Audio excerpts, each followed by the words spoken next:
fresh, freshy, flex, fresh, fresh, freshy, flex, fresh, hell my left, got with cafe. You cannot. Okay. Holy Spirit, They better do it, Lord. Holy Spirit, You better get them, Lord. Holy Spirit, Before I get them, Lord. activate. Hey. Activate. Let's go. Holy Spirit, activate. Oh no. Holy Spirit, activate.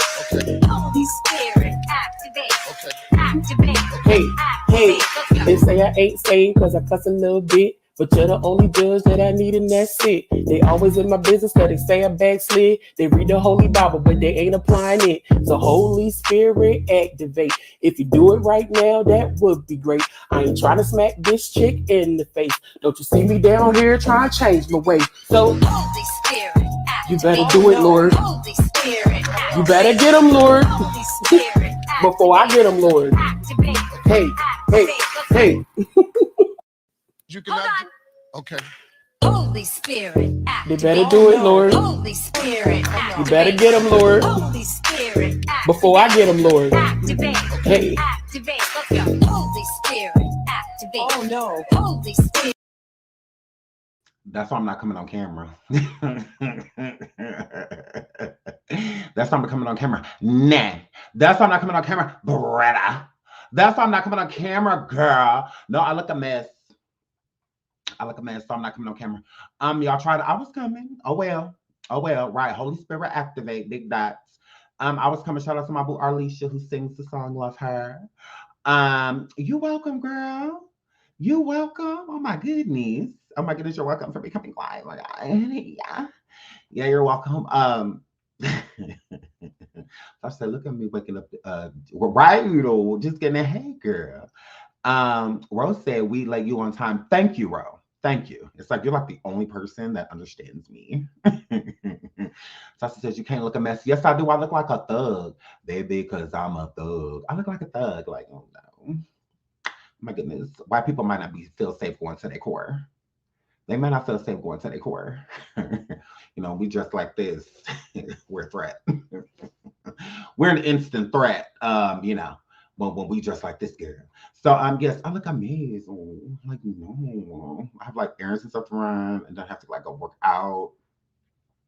So yes. So yeah, no, I'm not coming on camera. Can we get not another 3 hours? Nope. Nope. Sitting in all black. Yay. Thank you, University Marie, girl. Thank you. Well, y'all get over there, subscribe to my girl, University Marie. Okay, my girl. Yes. Thank you, girl. Russ says, Sean, you cannot be an avatar. Why? Why? Y'all are mean to me. Hi, Down the Rabbit Hole. Y'all make sure y'all get over there to my girl and subscribe to Down the Rabbit Hole. Love her. Danielle said, you look fine to me. I feel like I look amazing. Are y'all hitting the like before we get into this update? Rest in peace to Shaquana. Lord Shaquana. Shanquella. I hate messing up her name. Shanquella Robinson. Love you. Rest in peace to mamas. I have like no lights on. I need to turn on some lights. But yes, so we're gonna get into that. But hold on, that's what I'm about to do. Look at the lights. Let me look at the lights real quick. Because we need to get into this update because this is good news. We got some good news. So let me get into these likes because y'all tried it yesterday. Shut up. Y'all tried it yesterday. Y'all did a good. Ooh, it's on 130. Oh, it's 130 likes. It's almost 400 people in here already. I'm gonna need more. I'm gonna need more. Let me go get Michael cousin because yesterday I let y'all be free. Yesterday. She's Michael Jackson. But how are we gonna support it? Now here's the thing. I let y'all try to hit the like button. I mean, my throat is not together. That's but all right. Try, no weapon formed against me, no, shall prosper. Now, it won't work. He will do what he said he would do. He will stand by your side. He will come through. So don't be afraid of your enemy. He'll hold you through the day.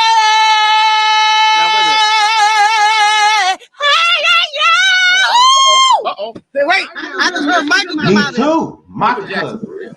So yes, I'm gonna need y'all to hit the like immediately. I hope y'all was hitting the like. This is gonna happen every time y'all do. Ho, ho, ho, ho. It's as simple as hitting the like. It's free. It's free. Okay. Oh, that's kind of hot. Oh, that's kind of hot, Lord. Was that on purpose? Was you trying to burn me? We're gonna talk about that. So that was a little hot. So here flip. So hello everyone. Hello. Now y'all know Shanquella is near and dear to us. She absolutely is. They tried it. So we're gonna keep y'all updated. Absolutely. I'm gonna annoy y'all with updates all the time. So here we go. Let's jump right into it. Now this is fair use. Y'all know I like a good receipt. I like a good receipt. I don't deal in coupons. I don't deal in coupons. I ain't got time for all of that. And the conspirators. So let's get into whenever this finishes, this long ad. We're gonna get into an update, and the update is that Shanquella's death is now classified as a femicide. Okay, we were talking yesterday, and we were studying. We were talking yesterday, and we were talking about that with the video being uncovered, that with the FBI getting it and whatnot, they still have to prove that those injuries sustained from the fight, that we saw in the video, they would still have to prove that her death is the injuries are the reason of her passing. They can't just say like, oh, well, look, her spine was broke or cracked and her neck was broken, so this is definitely the reason why. No, they have to put the injury, to the crime or the action, I should say. So now the coroner has done, or the medical examiner has done just that. He has gotten the video, and he has concluded with the video that he's seen that her injuries, due to her injuries, that she died of a violent death. So now it's violent. So now with it being violent, that's foul play, all of that. So now it can be looked at as a murder or a schnomicide. Okay, is how they're looking at. So that's why it is a femicide, but femicide, that word is specific. So we're going to get into the word femicide because some people have heard it before and some people haven't. So we're going to get into that word and break that word down and what it means. So I should say not thank God for femicide, but thank God for femicide, because this definitely helped in her case to be able to bring charges up on set people, because now this is an open case in Mexico. They have opened the case up. It's open, y'all. So this is very good news. Very good news. So let's get into fair use. Let's get into this. Surrounding the death of an American tourist vacationing with friends in Mexico. Shanquella Robinson's family says they were told she died of alcohol poisoning, but an autopsy revealed a severe spinal cord injury. Victor Oquendo has the latest. Good morning to you, Victor. Good morning, Juju. That autopsy report leaving this family desperate for answers. Mexican authorities are investigating, but as of right now, no one has been named a suspect. And for this to happen to her is just terrible. I just couldn't believe it. It's like I'm still asleep, like a nightmare. Shanquella Robinson's family is demanding answers this morning after the 25-year-old was found dead at a luxury resort in Mexico. My heart just like it went into pieces. Shanquella was my heart. Robinson from Charlotte, North Carolina, was traveling with 6 friends late last month. The trip quickly turning into a murder mystery now at the center of an international investigation. Authorities finding her body less than 24 hours after she arrived inside the living room of a rental villa in the vacation hotspot of San Jose del Cabo. Robinson's friends first telling her parents she died from alcohol poisoning, but the autopsy report obtained by ABC News lists her cause of death as severe spinal cord injury and dislocated neck. They called us from the funeral home that done the autopsy that had her body and said that it had nothing to do with alcohol, that Shanquella had been beaten We're only showing images from this video posted on social media because it's so graphic. It allegedly shows Robinson being attacked by another woman while a man records the fight and urges her to defend herself but doesn't stop the assault. The video ends with Robinson on the ground with that other woman taunting her. Mexican investigators are looking into the video. When Robinson's friends called police, they said she was unresponsive. 15 minutes after officials arrived, she was pronounced dead. Those friends returning to the U.S. without her. We never believed what they was telling us because each one that came back was telling a different story. Mexican law enforcement say they're investigating the death as a femicide, a form of gender-based violence. The U.S. State Department pointing to Mexican authorities for answers, telling ABC News they're providing assistance to the family. Somebody need to stand up for her. Somebody that was there videoing need to stand up for her. Now, there is a list of people who are on the reservation for that room, and Robinson's family says that authorities here in the U.S. are now speaking with everyone on it. Juju, there are still so many questions here. We're going to turn now to the growing mystery.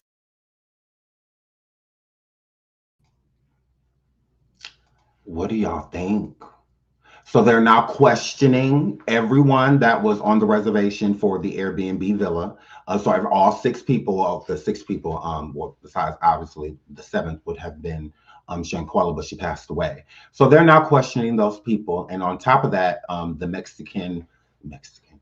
Mexico police have now made this an open investigation. So now it is back to open, now that it has been classified as a femicide due to the autopsy stating that she did not die of alcohol poisoning, which the 6 people at the villa stated that that's the reason she was in the condition that she was in. Nothing about a physical altercation, or anything like that. Them just simply stating that this is alcohol poisoning, this is the result of it. Instead, the autopsy came out said the complete opposite.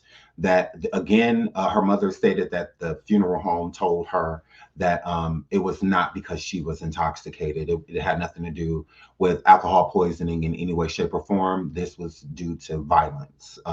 She was attacked, is what the funeral home told her. So again, I believe that this is good. This is really, really, really good news, because they're not just going to just get away with this. And I'm sure all of them did. They all came back sleeping well in their own beds and all of that stuff.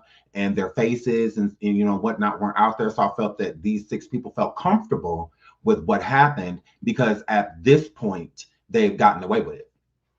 At this point they, before the autopsy came back, they were all just at home chilling.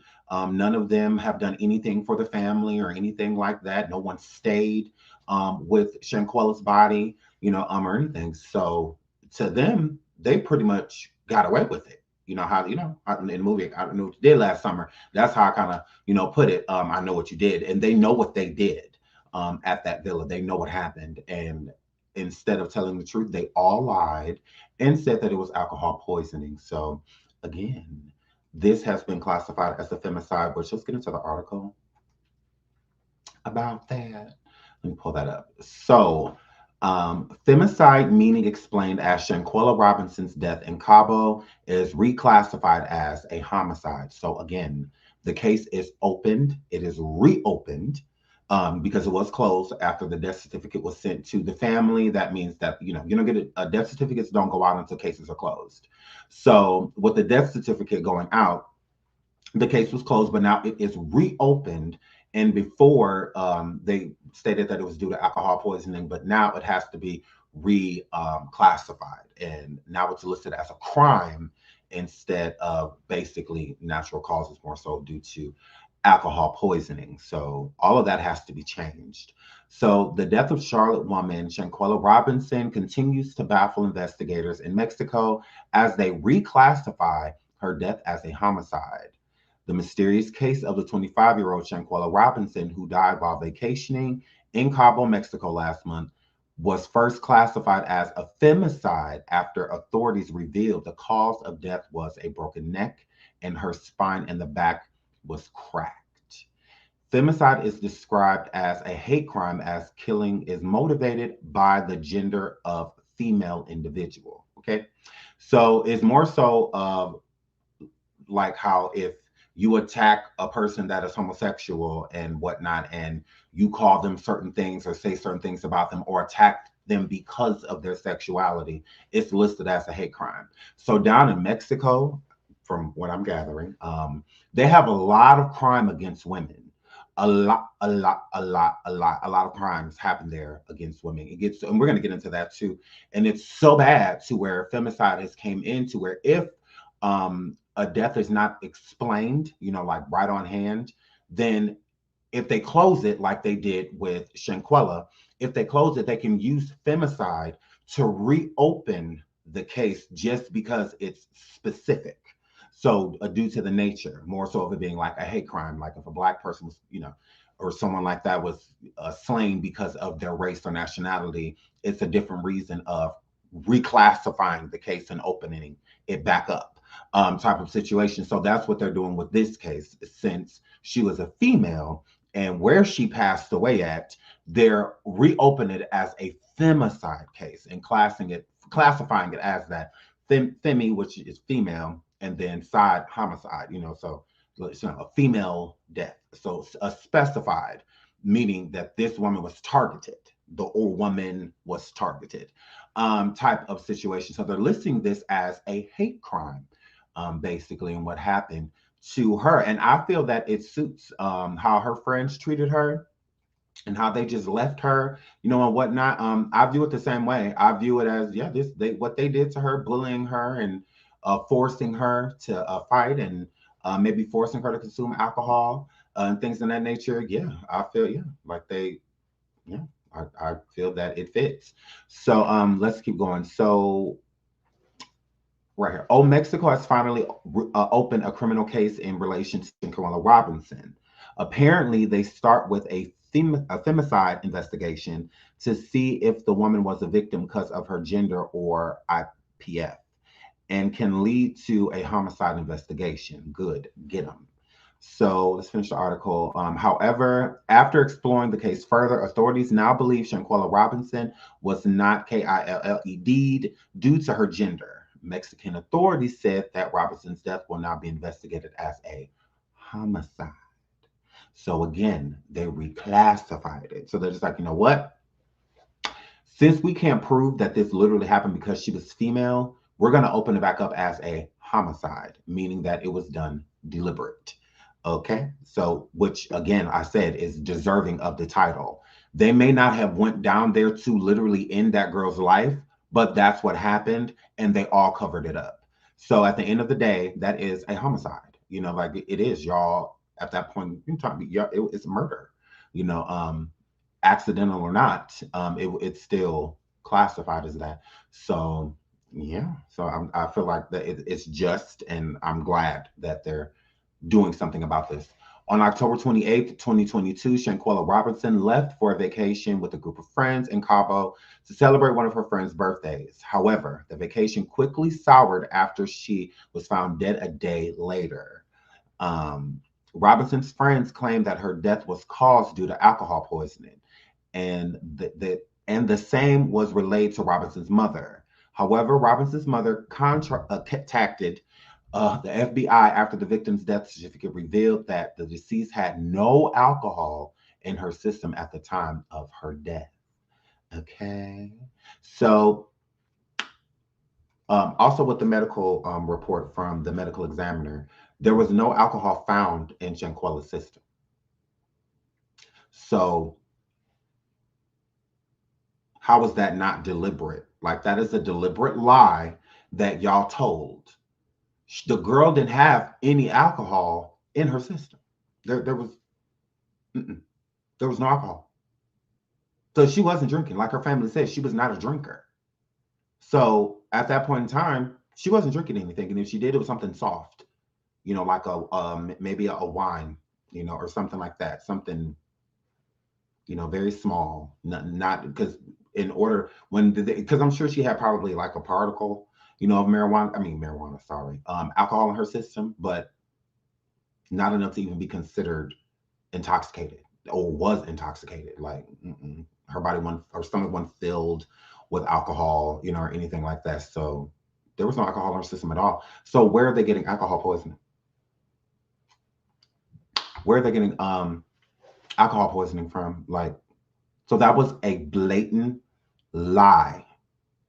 Like, it wasn't no, oh, well, maybe one of them did think she was drunk. No, she was not drunk at all whatsoever. She was not. She wasn't. And that was their excuse. That was their excuse. Their excuse was this happened. She passed away because she was drunk. She got alcohol poisoning and she ain't make it type of situation. No. All of them, all six, shout out to Happy Love, all six of them stated that it was alcohol poisoning. Everybody said it was due to alcohol, but she had none in her system. So all of you collectively lied. So all of you collectively knew what happened. Because how all 6 of y'all sitting down to put a lie together, but all 6 of y'all don't know what happened. That doesn't make any sense to me. All 6 of y'all came up with the same lie, but none of y'all knew what happened. That's bull. It absolutely is. Again, what happened to her could have definitely been accidental, but it's not accidental when y'all sat there and watched that girl die, because she was dying and y'all did nothing about it. Y'all didn't go check on her, nothing. And as the report stated on the news, that she was found in the living room of the B&B. Y'all brought her there. Y'all placed her in the middle of that floor. Why? Why? Why? Why is Nazir going around saying that he never left her side? But when he stays laying next to her, playing music for her and all of that, that was in the bedroom. That was not in the living room. It was not in the living room. It wasn't in there. None of y'all stories make sense. I understand what the mom says, what Salamandra says when she says all of them had different stories. I would agree. I would agree. Absolutely. I would definitely agree.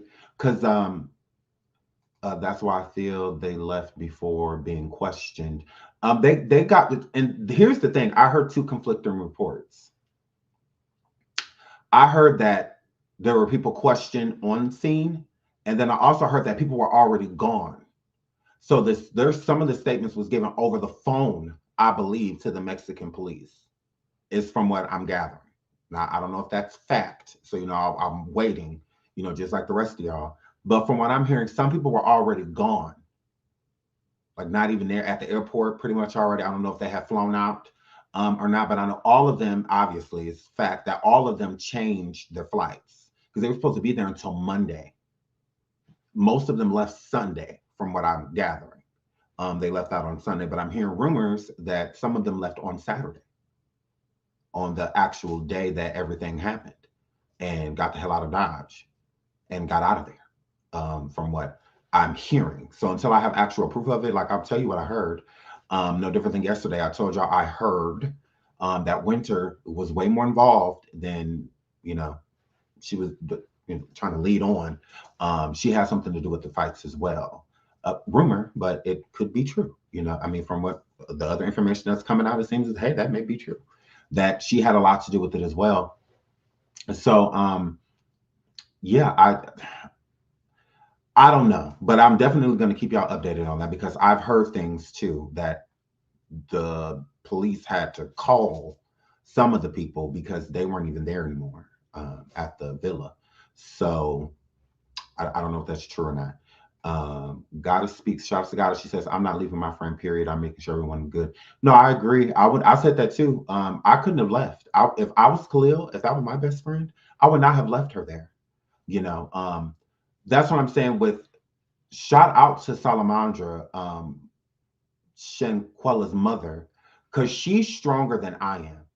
Because there's no way I would have allowed, I don't know, maybe I would have had one conversation with Khalil when Khalil had got back the supposed best friend.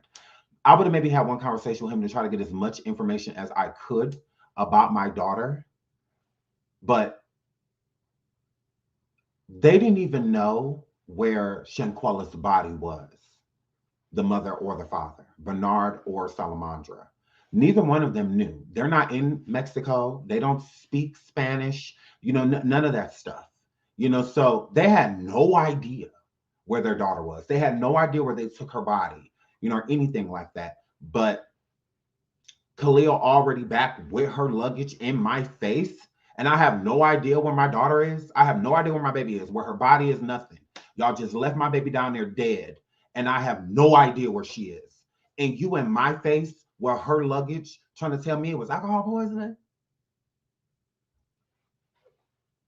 I don't know. That's why I said she's better than me. Because if that was my best friend, I would not have left. He should have stayed with her body at least until Monday, until their actual flight was out. Because he could have stayed until Monday. They all left Saturday and Sunday-ish. Nobody was there after Sunday. But they all left immediately. He could have at least stayed until Monday. Right, luggage, but no child. Exactly. Crazy to me. Like, the least you could have done was stayed there and figured out where they were taking her body, so we know what to do and who to talk to and who to call. But all of y'all just, the first thing smoking, y'all got on to get away from my dead daughter. And I'm supposed to just believe what you coming up to me saying to me right now with her luggage, but without her.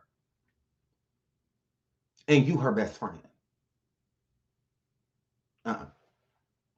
Oh, no. No.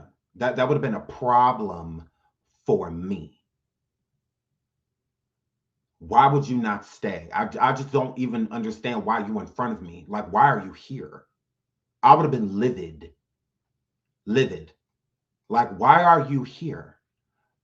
You left my daughter. I have no idea where she is.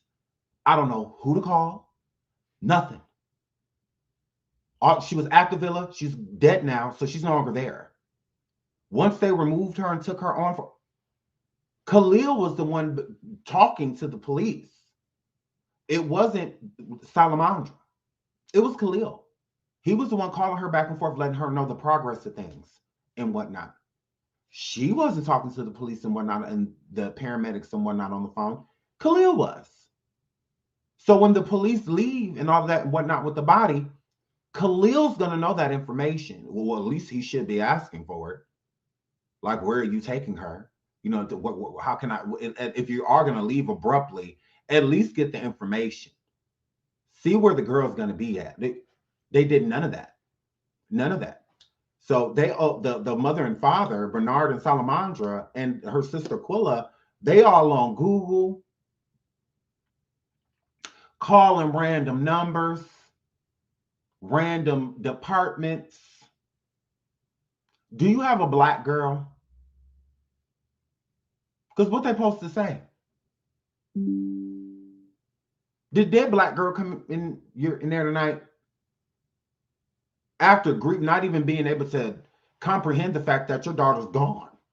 You know, because she was just here. And now y'all telling me she's like gone, and I have no information. So I'm literally distraught, trying to come to terms with certain things while trying to look for a body. And you her best friend, but you at my house. With no information besides alcohol poisoning. Get out of my house. Get out of my house. Because you get out of my house. There would have been, I would have dove on them. Like, because it's just, it would have been a problem for me. All of this is suspect. All of this. None of you stay. All of y'all leave abruptly. Like, no, ain't none of this adding up. So again, that's why I said they have a different type of strength, you know, as a family. You know, maybe they were just holding out so they could try to get as much information as they could. I don't know. But I would have 86 Khalil immediately. You're a whole fraud. You're an evil person. You absolutely are. So yeah, that's crazy to me. But yeah, let's keep reading. So the death certificate revealed that the deceased had no alcohol in her system at the time of her death. A video circulating on social media that shows Shanquella Robinson being violently attacked by an unidentified woman in her group provided credence to the mother's suspicions. Quella, can you at least fight back, at least something? An off-camera voice speaks in the background as Robinson tries to stave off the attacks while pinned to the floor. Consequently, a concerted investigation into femicide was launched by authorities in Mexico and the US. It should be noted that none of the victims' friends are facing charges. After launching a probe into femicide, the state attorney general's office of Baja California, SIR, issued the following statement. State criminal investigation agents went to the scene, where the first investigations were carried out under the corresponding protocols. Experts of the Directorate of Forensic Services carried out the processing of the place. Okay. Looking for clues that will be attached to the investigation folder. We inform you that the result of the autopsy determined the cause of death, severe spinal cord injury, and atlas subluxation, and investigation was initiated for femicide. So from what I'm gathering from these big ass words is that from what I'm gathering, the investigation was opened back up, and they're stating that the cause of death is what initiated for femicide, because again they lied and said that that girl had a bunch of alcohol in her system, and she did not. They said that she passed away due to alcohol poisoning, and she did not. So with the autopsy being done, that is what verified the fact that, hey, with the cause of death from the autopsy, the cause of death was not alcohol poisoning, and that's what the police that arrived on scene were told about the situation. So that, you know, they're basically saying, we believe the autopsy. The autopsy is correct, and since the autopsy is correct, that means that she died a violent death, which makes it, you know, femicide/homicide situation. She did not die on her own. Her death was caused by the hand of someone, violent. So yeah, so now it's opened back up. And again, no one has been arrested thus far. And the reason of that is because, again, it's an investigation now. It's an open investigation.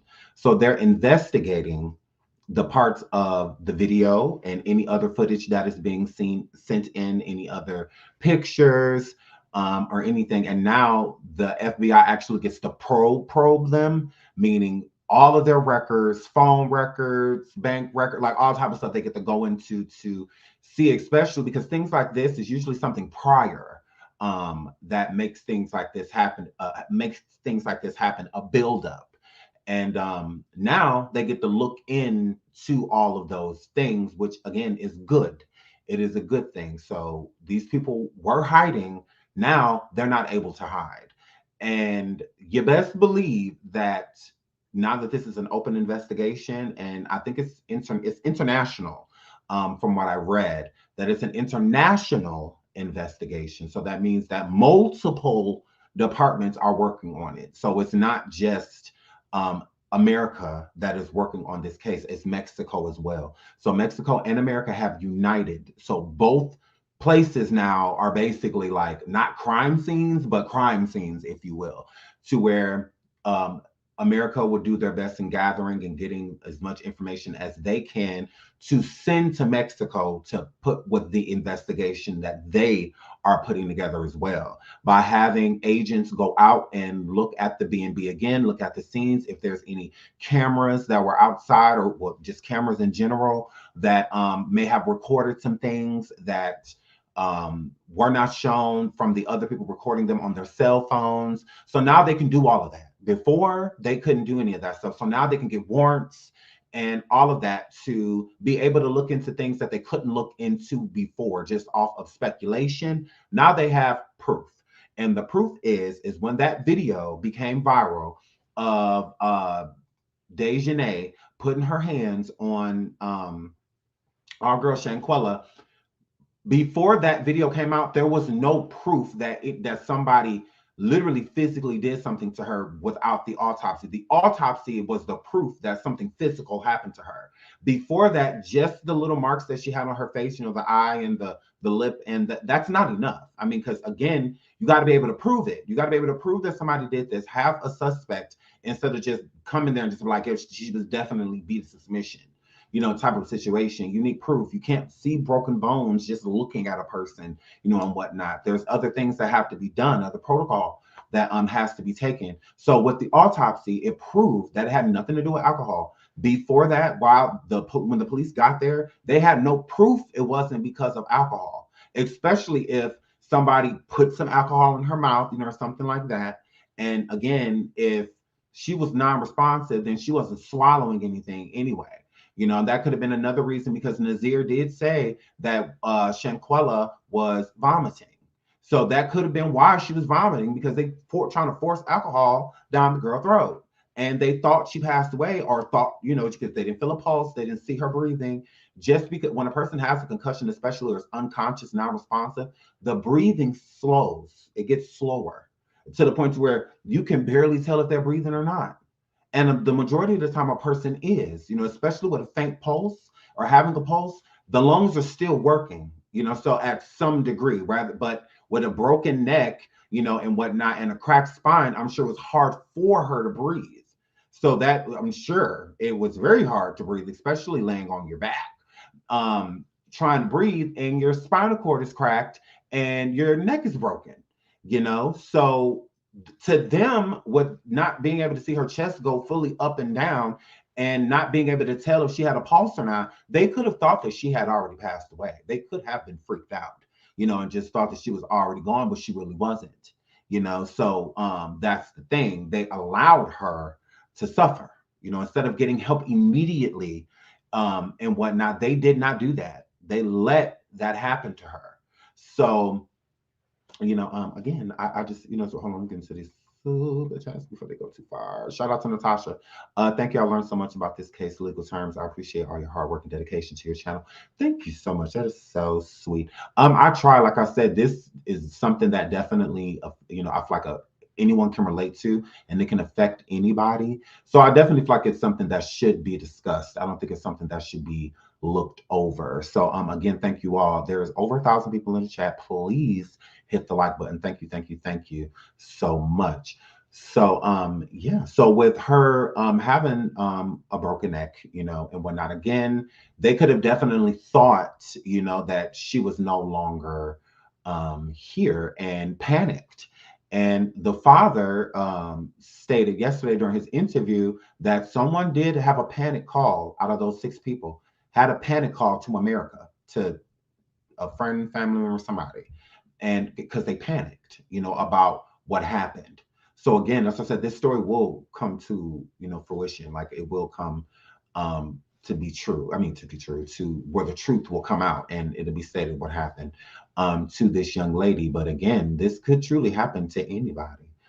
Just because you think somebody's your friend, it does not mean that they are, because look what happened in her case. But yeah, she, okay, after Mexican authorities reclassified Shanquella's case as a homicide, in an email, the state attorney's office reversed their initial investigation into femicide, saying the simple fact that the victim is a woman doesn't determine that it's a femicide. And we talked about that earlier. They have to classify it as femicide. So her being a woman does not mean femicide. You know, it does not, you know, mean that. But there are cases to where that, you know, to where it is drawn up as, you know, a femicide. But in this particular case, they couldn't prove it, especially with all of them being friends, you know, and whatnot. So, and it, again, I believe due to her injuries, it was accidental. I don't believe the person meant to do what they did to her, but not getting her help, she passed away. So to me, that's still like homicide. It's still like murder, you know, if you ask me, because you did nothing. Like I said, if they would have gotten her help immediately, that could have turned into an assault. You know, that's all it would have been. With y'all letting her pass away, you know, and whatnot, it's a whole nother level now, type of situation. That wasn't accidental. Once the injury itself, I feel, was accidental. But once you knew that she was hurt and that she needed help and you did nothing, that's not an accident anymore. That's not an accident anymore. Now, I feel like the patrons, the other people that were there, they might get manslaughter, but I don't believe that because they list this as a homicide. So with it being listed as a homicide, they're not doing no manslaughter. I mean, if they do, it's probably be the other patrons or maybe one of the girls. Maybe Winter will get you know, first degree or second degree, and Erder and Dejanay will get manslaughter if because they're alleging that when Winter slammed her to the ground, that's when she didn't get back up. So that's what took her out. That's what allegedly took her life. You know, that slam allegedly. We haven't seen that video yet, you know, anything like that, but there is allegedly supposed to be other videos out there, and that may have been captured. So it was the slam that allegedly Shanquella did not get back up from. So to me, that would be Winter taking her life. But as an accomplice, I would say Dejanay manslaughter and whatnot. So, but I mean, to a certain degree, you can look at it as premeditated, especially if they premeditated the fight and whatnot. Premeditated taking someone's life and premeditating an assault are two different things. But that's what I'm saying. It's going to be harder to hold up in court because they didn't tell anybody. I mean, they didn't tell the truth, you know, about what happened. They were trying to cover it up. So that's that's literally like, you know, but murder one is like literally, I'm going here to, that's what it's like with threats. So if I threaten you and say that I'm about to come do ... to you and take your life, and I come over there and I take your life, that's one. That's premeditated. You knew what you were doing when you were on your way over there. That was your result. That was your whole reason of going over there, is to do that, you know, type of situation. And that's enough, you know, basically to prove, you know, like Erder one. But that where her spine was cracked and where her neck being broken, to me, those are accidental. Though that's not like literally, I'm about to break your neck, I'm about to crack your spine. Like, that's not literal. It's just when you're fighting, you don't know your strength. You know, one doesn't know their strength while in battle, especially with the adrenaline pumping, you know, and whatnot. So you're hitting 10 times harder than you normally hit, you know, and stuff like that. You're not paying attention to the power, you know, backing what you're doing. So you can really hurt somebody or take a life while being into a physical altercation. So I don't see that would be very hard to prove premeditated, you know, trying to beat someone to death, you know, like that. That's going to be hard to prove unless there's messages or something being exchanged between the group or with someone in the group and being like, you know, we gonna end her, you know, then, you know, it is what it is. But yeah, I mean, because that has to be proven. They're not just gonna run with it because they need proof. But she wasn't fighting. Agreed. She agreed that she was not fighting back. She wasn't. But that's still not Erder. Like that's a fight. People get into fights every day, you know, and that's how the court is going to look at it. Fights are not uncommon. They're extremely common. Extremely common. So, and most fights aren't to end people's lives. Like, they're just not. But if this fight was like deliberately to take her life, that has to be proven. Like they have to prove that her not fighting back is not enough to be like, see, this is definitely how, because like, no, that's not. So it's either Erder 2, I think they'll go with, or a manslaughter 1, you know, to try to get them the highest manslaughter charge that they can get them, type of situation. But I do not believe that it was deliberate. I just believe when people get into fights, they don't know their own strength, and you look up and that person's gone. It's been girls that have gotten into fights in school and have passed away. Those young ladies had no intention of trying to take that person's life. It's just what happened. You know, they're all in that bathroom, hitting them all up in their head, stomping them in their head and all of that stuff. And unfortunately, some women, young girls have passed away. And a lot of those fights, none of the girls were fighting. That's the crazy thing about the majority of those fights. That young lady that just passed away in the high school, I think was like a year or 2 ago, she wasn't even fighting back. She didn't swing on a girl. She didn't do none of that. And they recorded the fight. And that girl ended up passing away in a hospital later on that day. And she absolutely did. So was that deliberate? No. I don't feel that that's the whole outcome was we're going to take your life. Like, no, but that's still what happened. And it's the same thing with this situation. And while those young ladies in that school are getting charged differently is because they didn't hide it.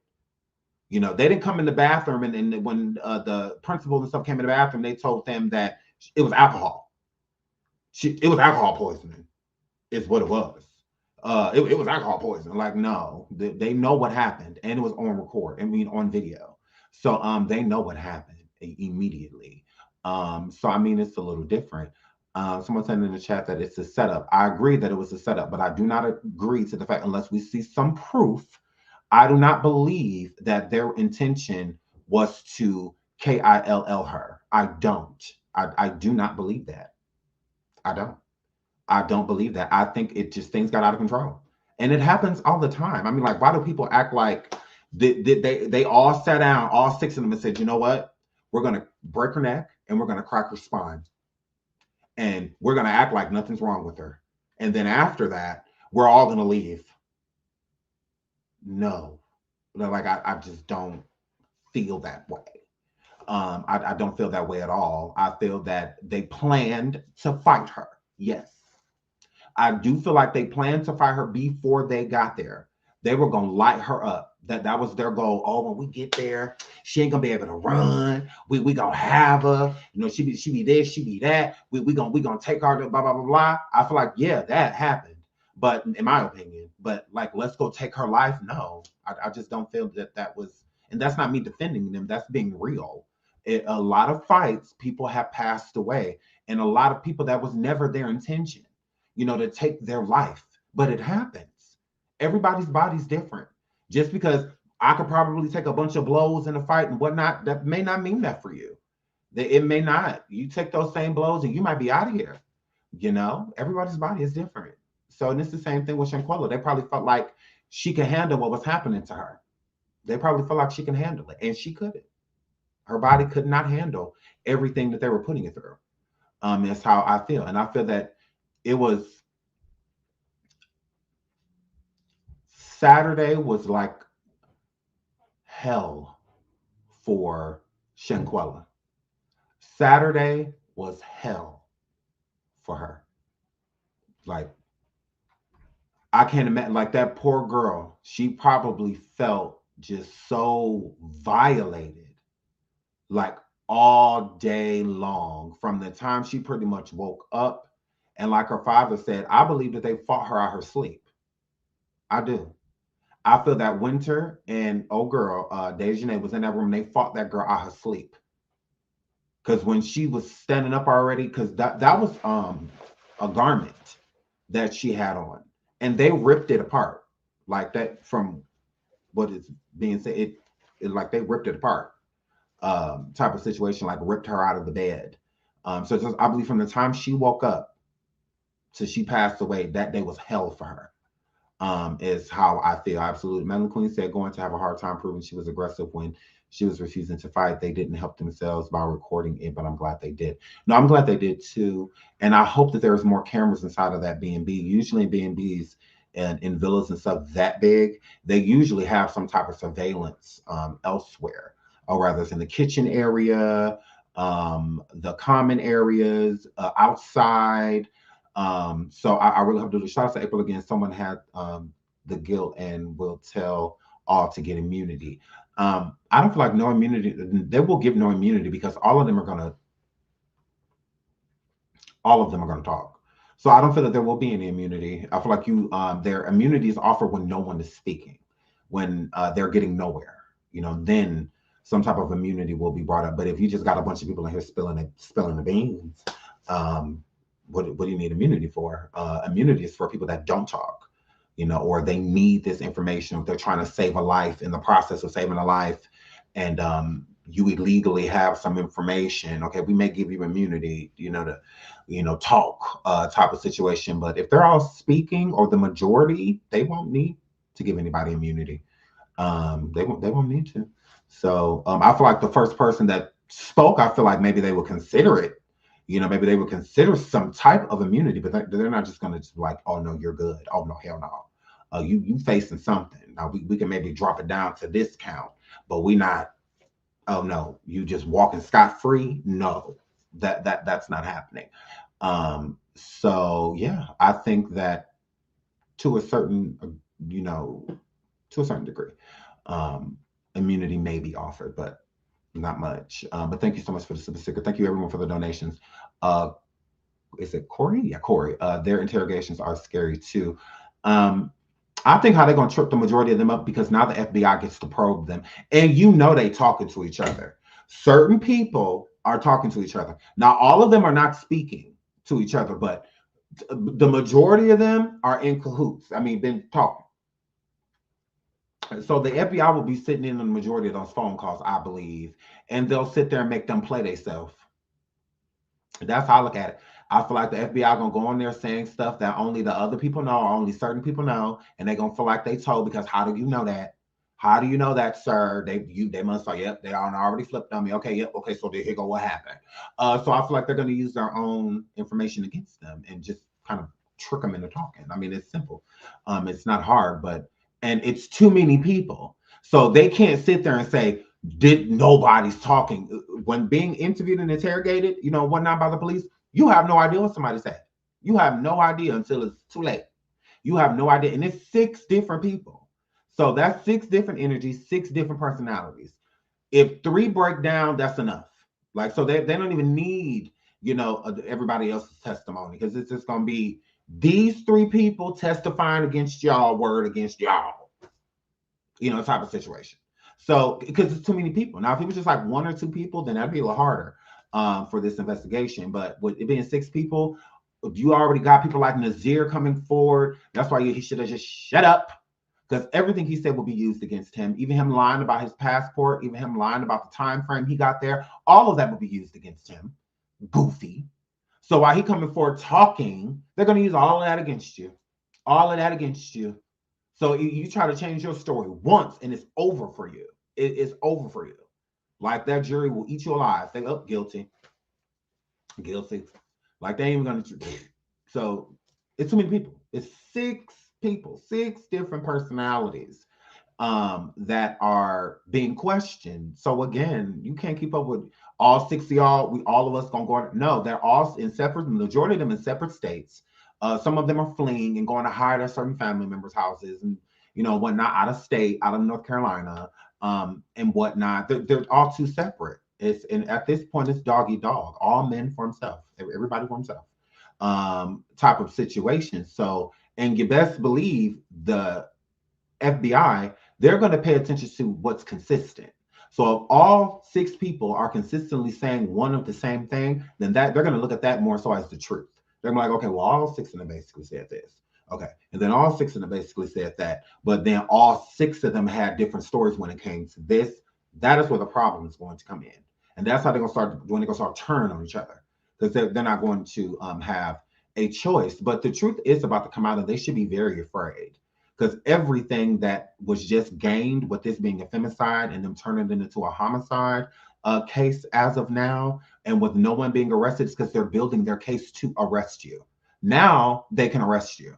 They couldn't arrest you before. They could not, especially before that autopsy. And it was already, with the death certificate being sent, it was already a closed case type of situation. But with that autopsy and the family going after, certain things, it's just like, yeah, it's a wrap. Now these people can be arrested. Now Dejanay can be arrested. Now Winter, Khalil, all of them can be arrested now. So it's just a matter of time. They're already calling everybody that was on the reservation at the B&B. But the thing about it is it does not mean that everybody that was there was their names, is what I'm saying. So if they had other people, and from what I'm gathering, there were other people whose names were on there. So it's like, it wasn't literally all 6 of them. Like, they didn't have to check in under their names. No, at B&Bs, you kind of just get to pull up. As long as the main person is there, then you just open the door, and then just let everybody, whoever else is coming in type of situation. It's not like all 6 people have to sign in, check in. Like, no, they have 6 different signatures and that. No, that's not what happened. So the people that are on that list does not mean that they are the people that were actually present. Is what I'm saying. When you get a B&B a certain size, you just list names. You know, I can put anybody's name on it. I can put down Michael Jackson, Freddy Krueger, Jason, Trans Rena. I could just put down, you know, anybody's name. Doesn't mean that those people are going to be the ones to show up. So again, I've had plenty of B&Bs, and just myself or whoever the B&Bs in would have to check in. But other than that, everybody else that's coming just come on in, you know, type of situation. I'll tell you the room or whatever where the entrance is, you come on in, you know, it is. You don't have to check in, you know, as it's no different than a hotel. If you go to a hotel and you check in, they only have the information of the people that stayed there. And that doesn't even always have to be, because when you list the other person, they don't ask for their ID or anything. Like the majority of the time, it's just when you check in, that's it. Whoever else you have on the list, they come or they don't. I mean, they don't matter to them as long as you check in is all that matters. So if I wanted to invite somebody to the hotel and have 5 or 6 people come in there, the hotel don't have their information. They're not going to get their information. They're not going to stop them and say, hey, you have to check in. You know, none of that. As long as you quiet and, you know, doing what you mind your business, all 6 people go inside of a room, and hey, it ain't too much that they could, you know, do about that. So it's the same thing about a B&B. You know, so I think that they are going to contact, well, I feel like it starts with the B&B, and then obviously, because you have to register your passport, you know, whatnot, when you're coming in and out of the country. So I'm sure they'll go off of that as well, like the 6 or 7 passports that were, you know, scanned, you know, as they were coming through. So I'm sure they're going to use that, because that's a more accurate. Well, it is accurate, because I mean, you got to be able to have a passport, you know, to travel through Mexico. So yeah, so they will definitely be able to tell who's who. So that won't be hard to determine. So just because their names wasn't on the B&B, names may not have been on the B&B list, it does not mean that it's going to be hard for them to contact them. So they'll definitely get in contact with them. So let's keep going. Let me pull this up. So let me move this. While authorities have launched a new investigation, the case, riddled with mystery, has garnered national attention, with celebrities including Cardi B calling for justice. However, no arrests have been made in the incident so far. Meanwhile, the victim's family, who have launched a GoFundMe page to pay for Robinson's funeral, told Channel 9 that they will continue to fight until the case is resolved. Now, y'all, I'm gonna put the GoFundMe on my community. I donated this morning. Is it already on there? No, it's not. No, it's not. Okay, I'll put it on there. I'll put it on the GoFundMe if you all want to donate to Shanquella's funeral. It was already over like $4,000 donated. When I went to go donate, I was like, yes. So let's get into femicide and what femicide means. So femicide, violence against women in Mexico, includes different forms of gender-based violence. It may consist of emotional, physical, sexual, and or mental abuse. The United Nations has rated Mexico as one of the most violent countries for women in the world. Okay, so it's something about Mexico. I don't know what it is, but it's something about Mexico that brings the violence out of people. Like it absolutely does. I don't know if it's because it's so beautiful. Like I don't know. I don't know, but it definitely is. Femicide is really big in places like Mexico because there is a lot of violence towards women. There absolutely is. So Mexico basically like birthed, you know, words like femicide and, you know, things like that because of all of the things that have happened to women while being over there. So yeah, and you know, there's a lot of violence over there. I mean, there's violence everywhere, but move right along. So now I was on Twitter, okay, And okay, because y'all see, here go the video. Let's pull this video up. Yeah, it don't take that long to get naked. This is Shanquella. It don't take that long to get naked, hoes. Where y'all at?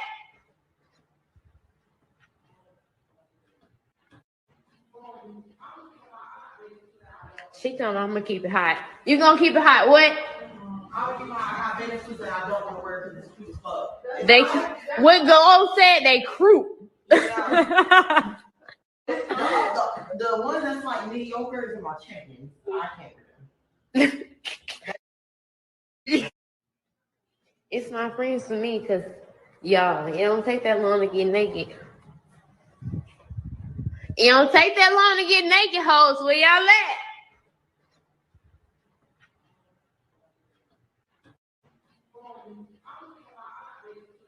She told me I'm gonna keep it hot. You gonna keep it hot? What? I have benefits that I don't want to wear because it's cute as fuck. They what? From what I'm gathering, that's Khalil, right there, big back. That's Khalil, and again, it's like, why is she having to walk around and search for y'all? Like, what? That's weird. One thing I will say, shout out to Mel Cruz, because she commented under the video I dropped this morning, and she stated exactly what I was thinking. Notice in this video how she's walking around looking for these people that keep abandoning her, that literally keep going to be, they just want to be away from her, you know, like is what it's given, literally her being the oddball out. But what I feel is, and what made me kind of sad is, it's the fact that she felt like, it's like she wanted to be liked by these people. It's like she wanted to fit in. She wanted these people to like her. She wanted their approval.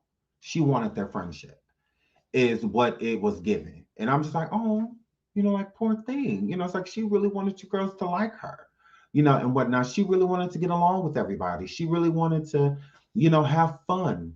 And that wasn't y'all intentions at all. Y'all wanted to hurt her that whole time. And poor thing had no idea. No idea. Because it's kind of hard, especially if you're already planning on doing something to her, it's kind of hard to want to hang with her and befriend her when you need to be angry with her. You need to be angry. So whatever reason they had to be mad at her, they wanted to keep that energy. So that's why I feel like they were kind of isolating her from the group. Shout out to the Candy Shop. Y'all get over there and subscribe to my girl, the Candy Shop. She says she didn't know what was coming. Absolutely is what the video is giving. But she knew something. She probably could feel that something was off, because that was why she, because like if she wouldn't have found them, they would have never came to where she was at. She would have just been alone, you know, basically, while they was back there kicking it, you know, and doing their thing, you know, she would have just been the eyeball out.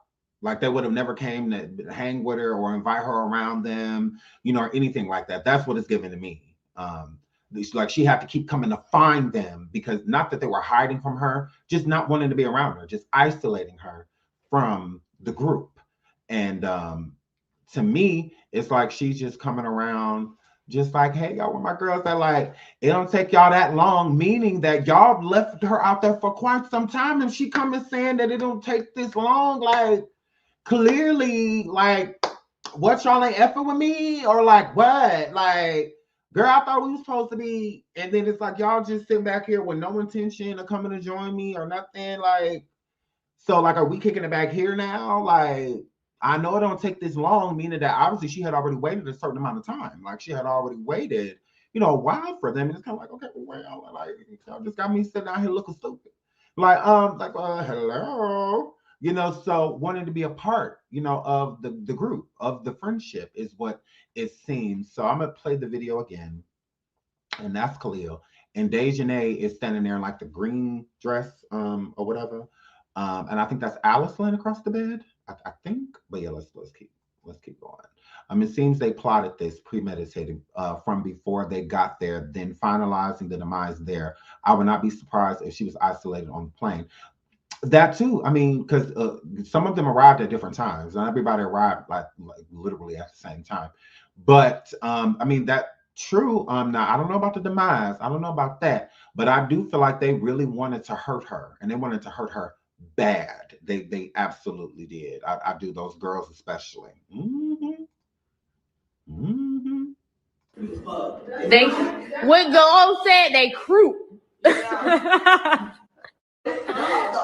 one that's like mediocre is in my champions. I can't with them.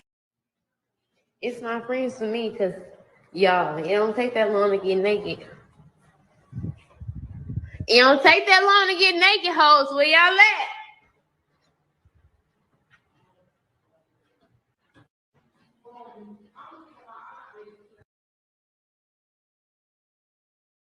Also notice when she walks past that nobody is in the rooms. So they are all literally in one room. Because she walks, as she walks past, look. As she walks past. It's not friends to me because y'all, it don't take that long to get naked. It don't take that long to get naked, hoes. Where y'all at? Nobody's in the rooms. It's like, are y'all hiding from her? It's just like, what is going on? Like, why ain't nobody in their rooms? They all in one area, and she's not. So that means that they're isolating you. They don't want you around. It's the energy, and Khalil's supposed to be her best friend. She walked past them where y'all hoes, he don't say nothing to her. He just walked right past. Like, come on now, bogus.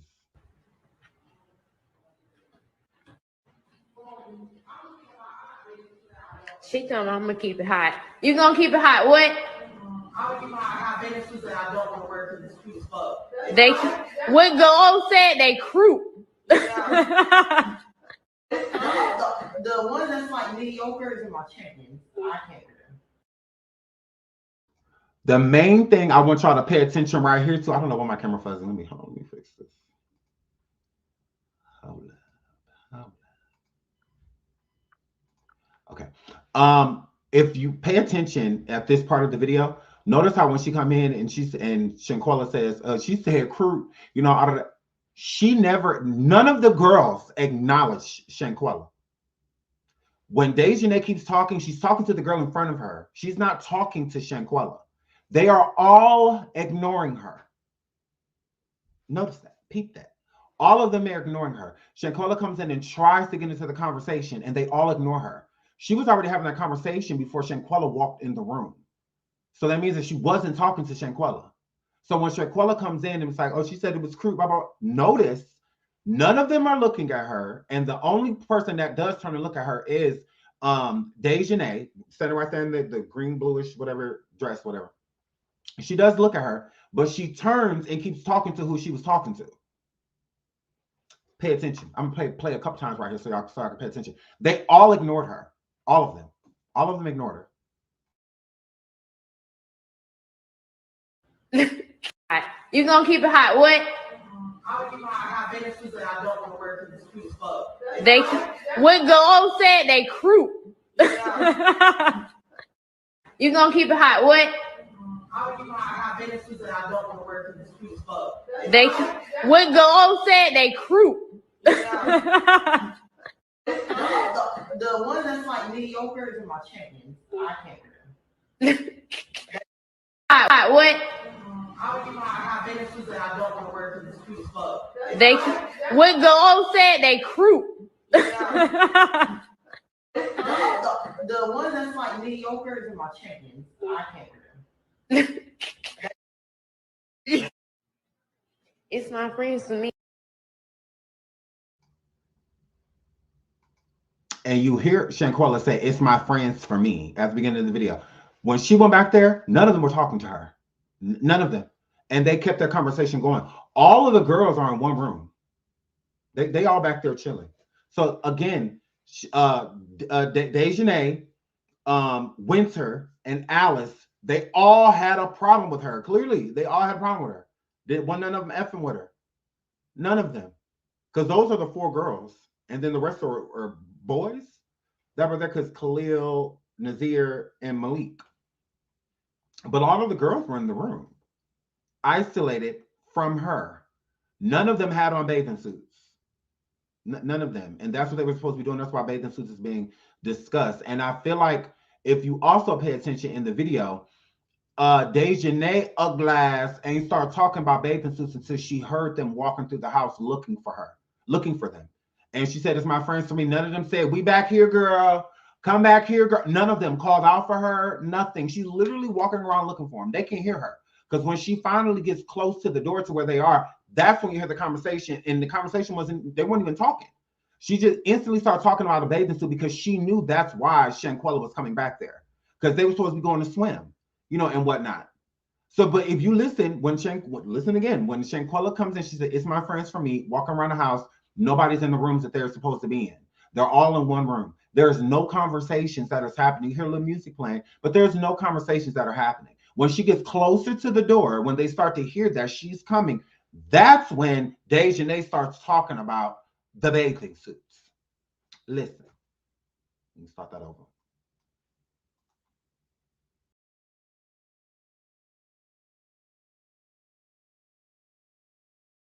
For me, because y'all, it's my friends for me, because y'all, it don't take that long to get naked. It don't take that long to get naked, hoes. Where y'all at?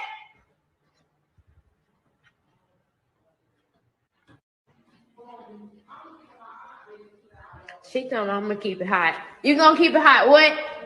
I would keep my hot bathing suits that I don't want to wear because it's cute as fuck. They, what the old said, they croup. Yeah. the one that's like mediocre is my champion. I can't wear them. It's my friends for me, because y'all, it don't take that long to get naked. It don't take that long to get naked, hoes. Where y'all at?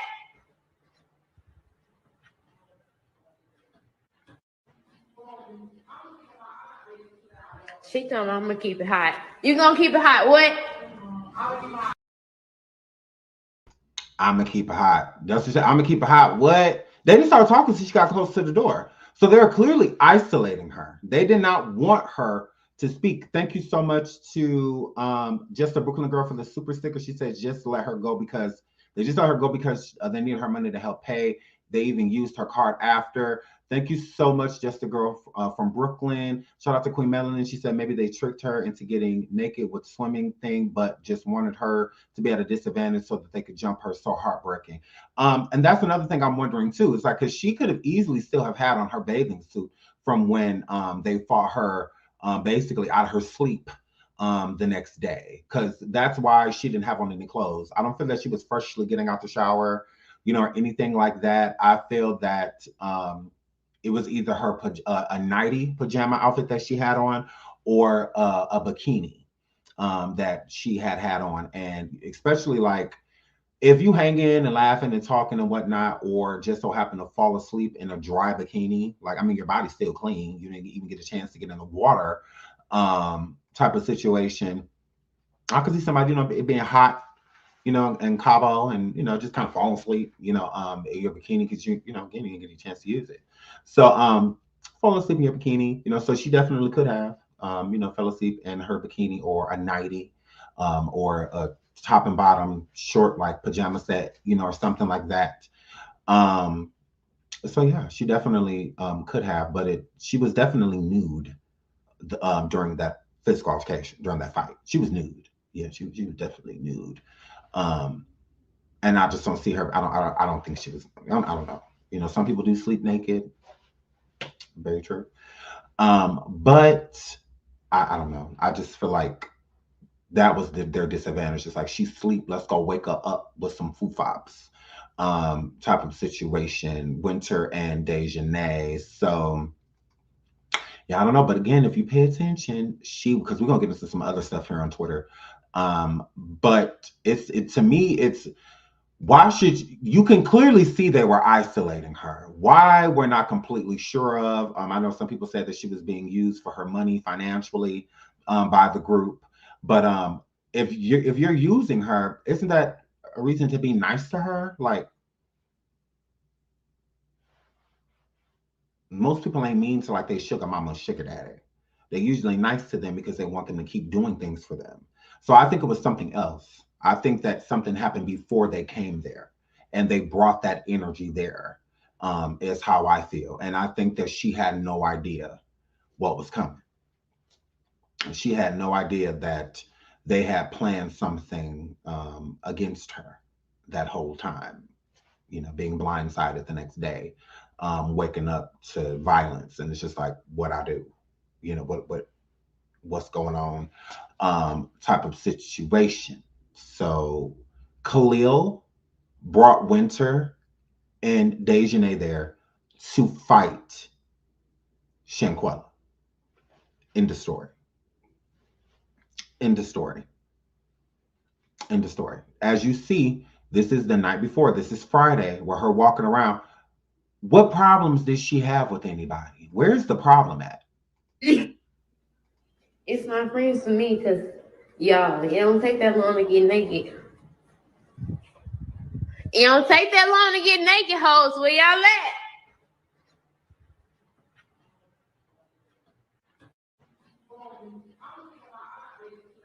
She told me I'm gonna keep it hot. You gonna keep it hot? What?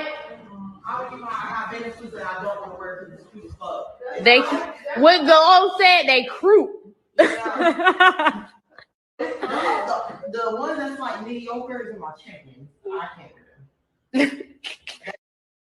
them. She was laughing, giggling as she was coming in the room. That's the girl that jumped. Those are the girls that jumped her and did what they did to her. Where was the problem? She clearly didn't have a problem with these women. She's coming in there joking with them, laughing with them, or trying to. What did she do? Clearly it was before, is what I'm gathering. Whatever they feel like she did, whatever they feel that Shanquella did was before they got to Mexico. They brought problems to Mexico, unbeknownst to that girl, to Shanquella. She had no idea. I believe she was completely blindsided. She didn't have a clue. And what was about to go down. That's what made it so dirty. And as you see Khalil walking past, not speaking to her, all of them heard her in that damn house.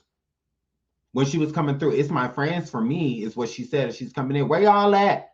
Where y'all at? Nobody said anything. Nobody, oh, we back here. Not even her best friend, Khalil. Oh, we back here. We in this room. Come back here. Nothing. So again, if she wouldn't have went looking for them, she would have been by herself on that. That's how I feel. They had no intention to chilling with her. They did not want her around. That's what it's giving. That's what it's giving. Animosity is what it's giving. But again, she innocent to it. So she have no, we all cool. Last I checked, like what problem we got? Nobody was upfront with her. Nobody told her that they got issues with you. They want their ones. Nobody told her anything like that. And Khalil, again, knew. He knew. He absolutely knew. He invited her deliberately. That was on purpose. So he needs to stop trying to make it seem like, because that's what gets me, like with these people. You may not have wanted her to pass away. That may not have been your intention in inviting those girls. But you knew that they were going to hurt her. So you could at least admit to that. Like, no one's going to look at it as like you literally sent them in there to take her life. No, that's not how it's being discussed. That happened. It ended up happening, cause and effect. It's like, we get it. But at the same time, you knew she had that coming. Stop it. Stop it. You were not blindsided. She was. You were not blindsided, Khalil. Your friend was. Like, cut it out. Stop making it, oh, I had no idea. Yes, you did. Just like it wasn't a fight, remember? She passed away from alcohol poisoning.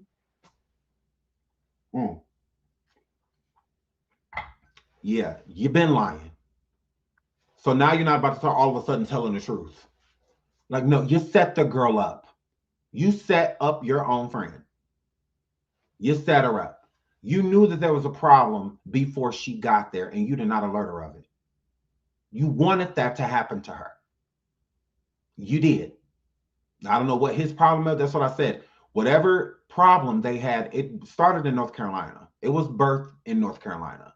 And it got brought to Cabo. I don't know what she did. Again, they said that she got money. I don't know if she chose somebody over Khalil, or maybe had a new boyfriend or a new interest or something. I don't know. Maybe he felt like, yeah, I don't know. Maybe he was jealous.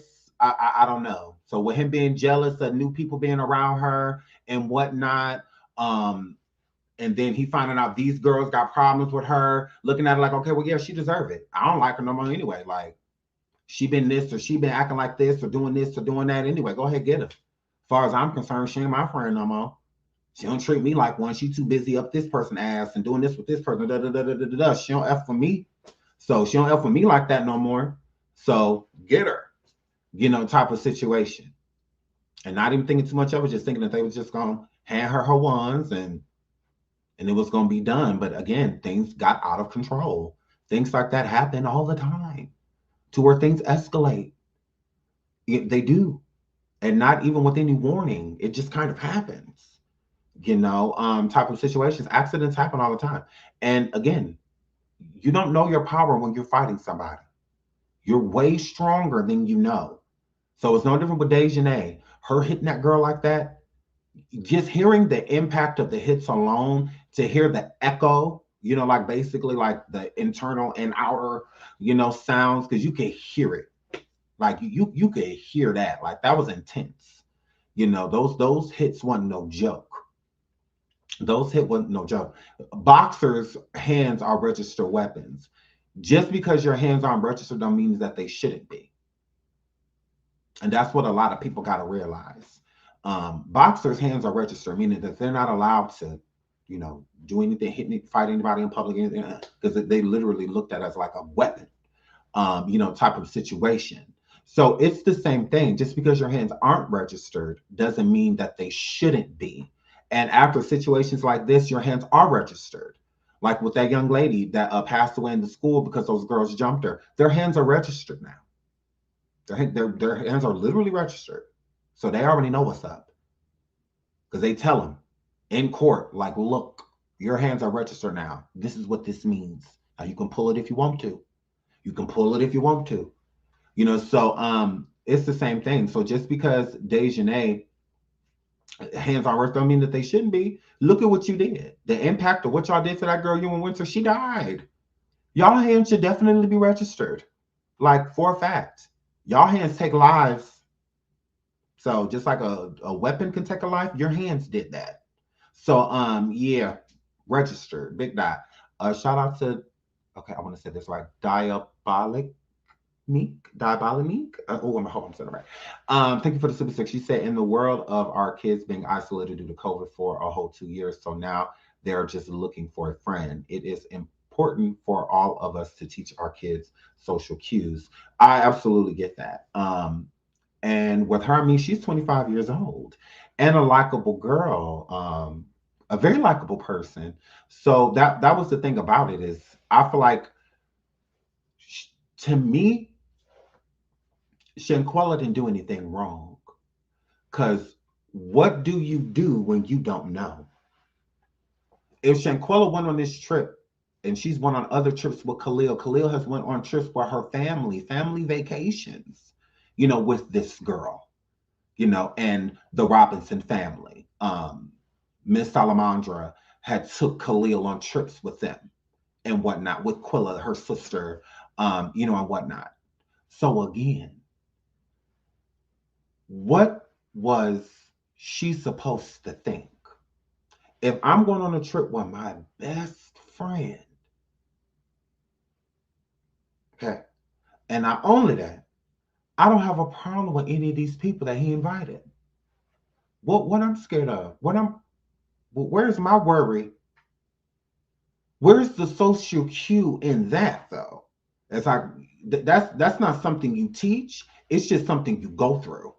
You never know who your friends are. We can tell our kids that today blue in the face, but they're always going to find out on their own. How we found out that our friends weren't ish, that they weren't really our best friends and stuff like that. It's always a different type of lesson. It's always different. It's not the same. I may have found out my friend was the op because I had a situation and he didn't help me at all. Within that situation, he just let what happened to me happen to me. So I know a real friend would have never did that. That's how I found out. But you may find out that your best friend's not your best friend because she, I don't know, slept with your man, you know, or something like that. We both found out. We just found out differently that our friends ain't ish, you know. So it's more so through experience. And in this experience, I would understand why Shanquella did not feel any type of way, because I'm going on a trip with my best friend, and there's also going to be people here that I care about. Like, I don't have a problem with any of these people. As far as I'm concerned, they don't have a problem with me. I should be good. But getting there and seeing the isolation, if anything, that may have been the only thing that I feel like she overlooked, is notice when someone's isolating you. Notice when someone doesn't want to be around you. If I come in a door where I know that there are a bunch of people at, if none of those people greet me and they know that I'm there, then I'm instantly going to feel some way. Instantly. It's going to be like, okay, well, what did I do? It's kind of like walking into the bad girl's house as a replacement. It's how she walked in. You know, the bad girls they already know each other, so they already clicked up, you know, and all of that. And now a new person coming in, they instantly the enemy. They're instantly the enemy. So it's like, that's how they were treating her. And it's just like, why would they?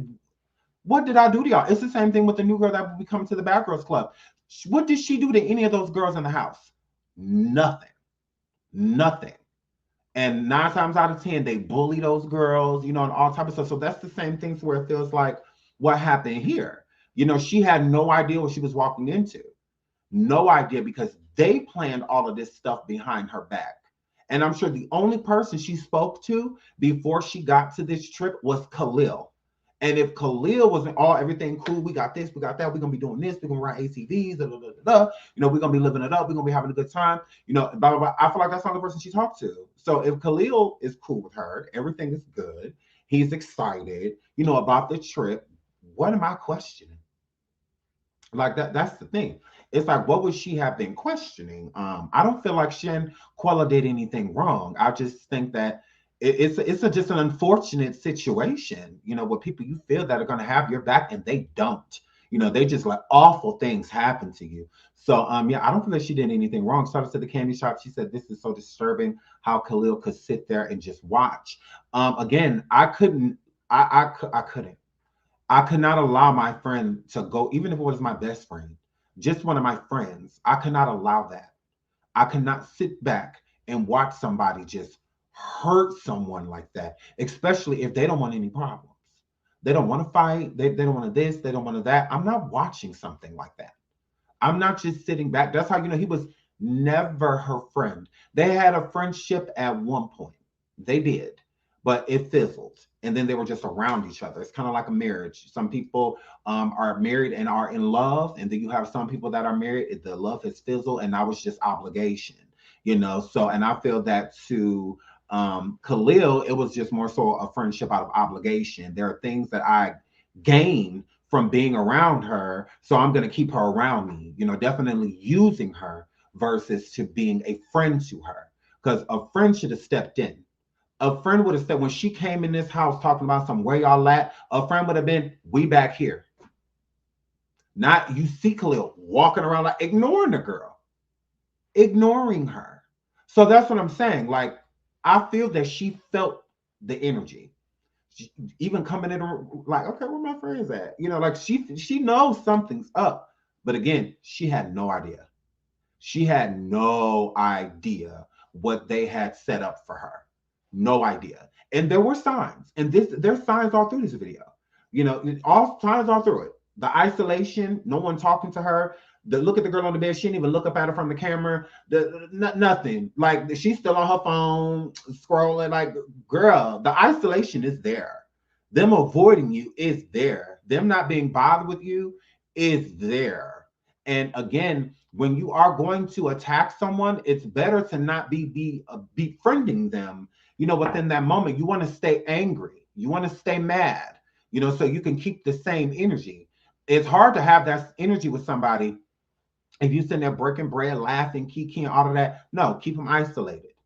Because then when it's time to pounce, you can do it without a second thought, you know. But when you're sitting there befriending someone and talking to them and chopping it up and things like that, it's a little harder, you know, to be like, ooh, you know, I want to attack this person. You know, it's hard to feel that way. So it's better to keep them isolated, keep them in a corner. So when it's time to swing on them in it, I won't feel any remorse, you know, or anything like that. I won't be saddened by it or second guess if I should do it, because there's no connection here. You know, the connection has been cut. So now it is what it is type of situation. It's hard, you know, to target someone you like. It's easy to target someone you dislike, but it's hard to target somebody you like. Like that's hard to do. So shout out to Gemini Swing. She said, can they run? They can run, but they can't hide. Now they can issue a warrant for their arrest. I'm sure the families are going to turn them in because this is getting national attention. I don't feel that the families are going to do any of that. I feel that the families of these people are absolute trash. Are absolute trash, because they know that they know enough to where they could. None of them have reached out to Salamandra's family, and to her other daughter, to her ex-husband. I mean, whatever he is, I think he ex-husband. Husband Bernard, her Shanquella's father. None of those families have reached out. None of them have sent their condolences. None of them have tried to help. None of them. They haven't seen Khalil mom, and Khalil mom was coming over there with him to talk to the family before the autopsy came. But the mama never came back after the autopsy, and neither did Khalil. So to me, the parents of these people are trash. They're absolute trash. Khalil and his mom are trash. Both of them. Both of them. Because why you stop coming around? You could have at least been still sitting over there supporting that woman, Khalil's mother. If you got the cojones to come over here while your son lying to you, telling you it's alcohol poisoning, you could come over here then when it wasn't pointed at your son, when he had nothing to do with it. But now that it seems that your son lied to you and may have way more to do with this than he led on, now all of a sudden, don't none of y'all want to come around Salamandra. It's the guilt for me. It's not your fault that you raised a failure. That's not your fault. He made those decisions in Cabo. He did that. Now it's time for him to fess up, and it's time for him to pay for it. So all of the families to me are trash, are absolute trash. The ones that know what's going on and are letting these people sit in their basement or back rooms while all of this stuff going on with this girl. You're trash.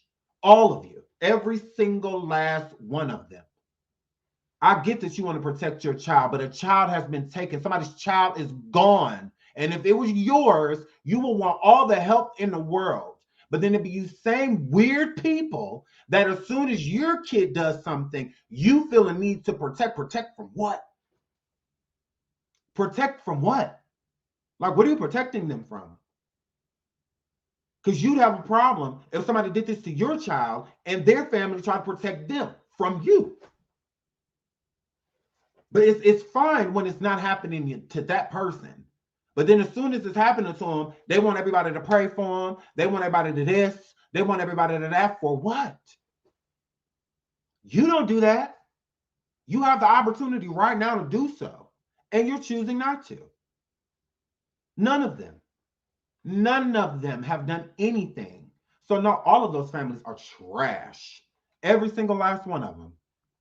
There's nothing to protect. Shout out to Natalia. Thank you. There's nothing to protect. If you ask me, how Evangelist Val? Hi, sweetie. Y'all can do it up to my girl Evangelist. Hey, girl. Yeah, so to me, all the families are trash. They can't tell me nothing. They can't tell me nothing, especially the ones that have been around those people who they just stopped by the other day or sitting over there right now. Are trash. All of y'all trash. Like, yeah, trash. Because there's no protection. Y'all need to protect them from what? Protect them from what? That girl is gone. Gone. And you, again, wouldn't want somebody protecting whoever did whatever they did to your kid. If this happened to your kid, it's fine as long as it's not them. Then when it's them, oh, Lord, help me. Well, this is what this family's over there saying right now. Oh, Lord, help me. Help me, Lord. Help me get through this because I don't feel like I can. It's too much. And instead of y'all removing some of the pressure and the stress and anxiety that this family is going through, you just sit back and watch. How trash of you. How trash. Disgusting. You've done nothing. Nothing at all. Let me make this smaller.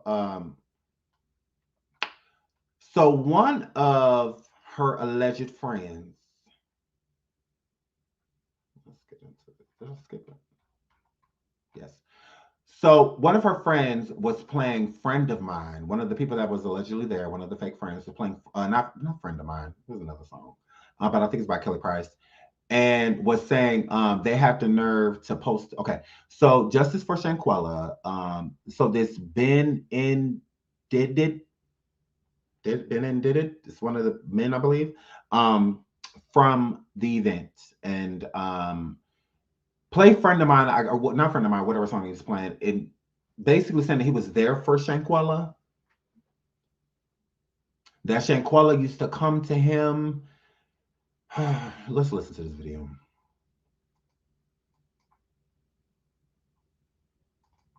Okay, in the previous video, I said that this was the voice that we heard in the fight video with Shanquella. In actuality, this is Nazir, the gentleman that came out and said that when he got there, he never left her side. Well, Nazir, if you never left her side, the news said that she died within 15 minutes of her trauma, her neck being broken, which would mean that you were either there when it happened or when you got there, she was dead. So which is it? We need to know. Was that you in the blue shirt in the video? Because we see the other young lady recording, not doing anything, not helping, just standing there, letting this happen. We, the American people, are not giving up on Shanquella. We will get justice. So I suggest you, among the other Cabo Six, come out and say something. We're waiting. Don't make us pull up now. We own it. We need hello, speak up. In this video, you talking about something, you was a friend indeed. What kind of friend were you to her this day? You're not being a very good friend right now because we haven't heard anything from you besides the little spiel you gave us of you ain't leave her side. So where were you? Last night we said thank you so much for the super sticker. Thank you again, Candy Shop, for the super sticker. I love y'all. Y'all is lighting the chat up. Thank y'all so much. Nat said making the news over here in the UK. Oh, for real? That's great. Good. We need as much support as we can get. Sincere prayers to the family. Absolutely. Shout out to the Robinson family. Again, thank you, Candy Shop. We said that last night on Station Head that Nazir was stating, I believe, let me pull up because Nazir stated that he never left her side. So if Nazir never left her side, like we said last night on Station Head, the report stated that she passed away 15 minutes after her injuries. So she passed away 15 minutes after her injuries. You said you never left her side. So did you, one, have something to do with it? Like, are you the one who did it to her, or did you watch? Because it's very confusing with him stating that he never left her side if she passed away 15 minutes after her injury. So again, but he already lied about the time frame of getting there. So we can't even take that into consideration. The time frame of him stating that he got there after 3, then it was before 3.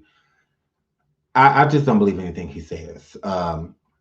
It's given liar, just trying to protect yourself. This is a mess. Hold on, let's pull it up though. Let's pull up Nazir. Let's get into that. Damn. This is a lot. Sorry, y'all.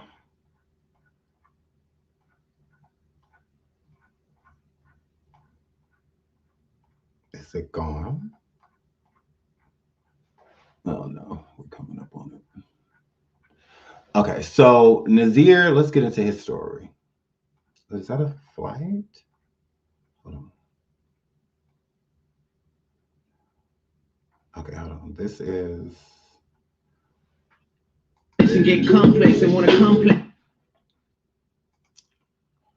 This is from Shanquella's story. Hold on, let me pause this. Let me pull this up. This is what she did record before she left, I believe. And when she first made it there, I believe. This is Shanquella's TikTok. Okay, no. This is just a random. Okay, yeah. So yeah, this is just random videos of that she would post on her TikTok. Okay. Because there was supposed to be a video from the B&B, from Shanquella's TikTok. I was looking for that too. But let's get into this boy. He should be coming up. He should be coming up. He should be coming up. Because from what is given, you basically, Nazir, he know everything, right? He know Hepiting, because he said that he never left her side. So very conflicting. Hold on, let's get into Stomach don't feel so empty. It feels good, you know. My stomach don't feel so empty. It feels I good. feel so bad for her. I love her. Oh, shout out to Talamandra, that poor woman.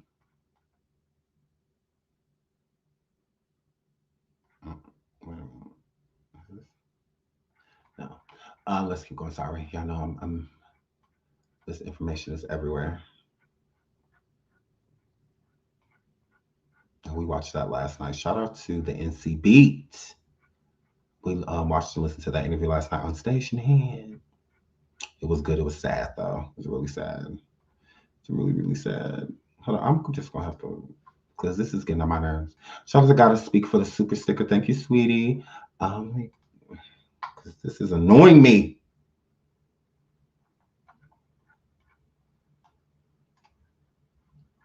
Sorry. I'm getting annoyed.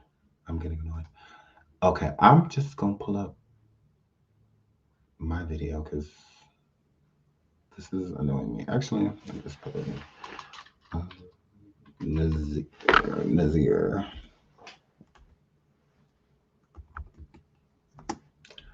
Nazir Wiggins. I want the whole video so we can listen to the whole thing of his account of what happened, and that he swears that he did not leave Shanquella's side. He said that he didn't. So I want the whole video. I don't like the one that's broken up in parts. That's annoying.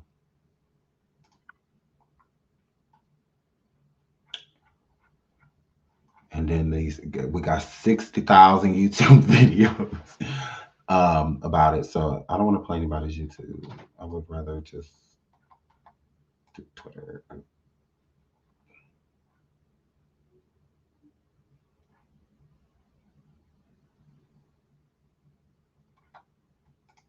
Okay.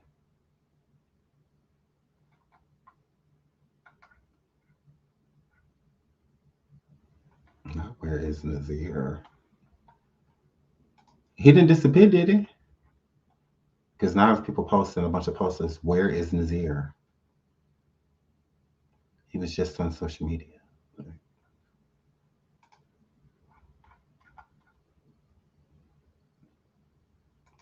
Interesting. Interesting. Okay, hold on one second, y'all. Yeah.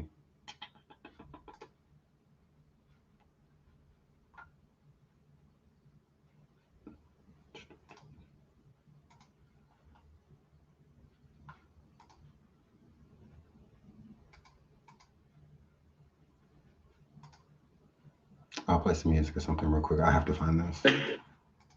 I have to find it. I want the whole video so we can listen to the whole video.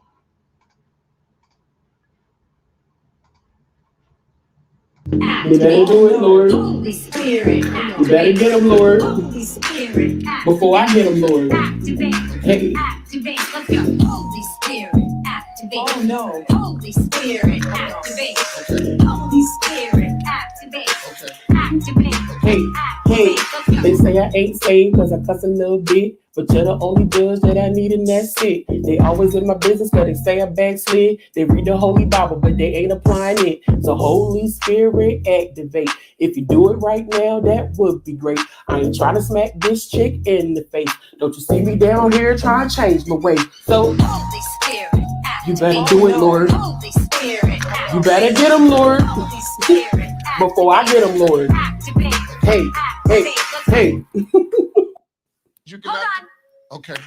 Holy Spirit, They activate. better do it, Lord. Holy Spirit, You activate. better get them, Lord. Holy Spirit, activate. Before I get them, Lord. Activate. Hey. Activate. Let's go. Holy Spirit, activate. Oh no. Holy Spirit, activate. Holy Spirit, activate. Activate. Hey, hey, Activate. they say I ain't saved cause I cuss a little bit, but you're the only judge that I need and that's it. They always in my business cause they say I backslid. They read the Holy Bible but they ain't applying it. So Holy Spirit activate. If you do it right now, that will.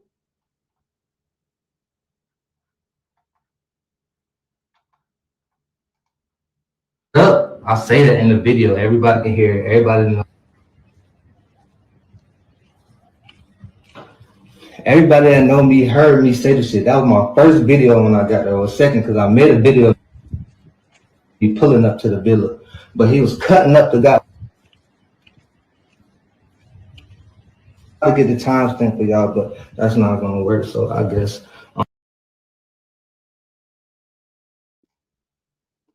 Because you're lying. I would love to see that timestamp because he says that he has a video of him pulling up to the villa. Good. What time do it say? All of that. Pull it up. Let's see. Let's see. Because now all of a sudden, like, niggas, you lying. You know you don't have no video or none of that. Like, what you lying for, Cletus? What is you lying for?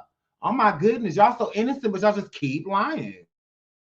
The real FBI or whatever had to put those right timelines together. But I'm going to start with the NCD. That faggot is so stupid and got y'all believing everything that's wrong. I was not there till the next day. I didn't see a fight. I didn't know it was a fight. I didn't know it was a video. I didn't know they did any harm, anything. The fight didn't happen on Friday. The fight happened on Saturday, the day he swear he got there. So, again, you're lying. You're lying. You're lying, sir. The fight happened the day you came, allegedly. It didn't happen on Friday. It happened on Saturday, the day you said you got there. Okay? I went in there and told her alcohol poisoning, so that's what I helped her as. That's what I helped her as. I didn't leave her side. I put on soft music. Summer Walker rubbing her head till the nurse came in. Nobody even talked about the nurse. Nobody even said a nurse came. None of this stuff. So I'm really not understanding. I say that in the video. Everybody can hear cooking. So we made it to the living room. I cut on some soft music, sitting with her, rubbing her head, just chilling, waiting till the nurse came, because that's what I was informed that was happening. At first, I was told that it was a male coming, and then a female showed up. So by that time, cooking. So we made it to the living room. I cut on some soft music, sitting with her, rubbing her head, just chilling, waiting till the nurse came, because that's what I was informed that was happening. At first, I was told that it was a male coming, and then a female showed up. So by that time, I skipped another thing. Quilla wasn't found dead. She wasn't found dead. The maids found her slumped over the toilet in her room. That's what they did find her, slumped over her toilet in her room. That's what I was told. Quilla was not dead when I got there. Thank you, Danae, and about that 50 plus life. Thank you so much. I appreciate y'all. Thank y'all so much. Yeah, boom. Okay, so when I get in there, I go in, I see Quilla, I see she chilling, I put her on her side. I go out and make that video where I'm talking about I'm here, that Quilla get up. I'm thinking like, damn, we got stuff to do. ATVs, a boat, dinner. I missed the chefs, I missed everything. So I'm like, damn, I'm thinking, Quilla, let's get up. I was cooking, so we made it to the living room. I cut on some soft music. That's it, but I didn't really go in there like, damn, y'all jumped her, y'all beat her ass, what's going on? Like, could they know? And nobody even told me about nothing. I was blind to everything. I'm literally in there giving her my all. Like, come on, girl, we was 2,000 miles away from home. 2,000 miles away from home. Don't nobody deserve this. Don't 50 more questions. Bro, why is y'all talking about boys that y'all kill y'all friend? I wasn't there. I don't have those answers for you from Friday to 3 o'clock when I got to Cabo. I just don't have them answers. I posted my flight. Now it's from Friday to 3 o'clock Saturday. So you just so happened to popped up right as she passed away? She passed away at 3. Liar. Itinerary. When I got there, I can't make that up. I can't. I really don't know what else to do. But show y'all fucking the real tickets if I could even find them when I landed and didn't land.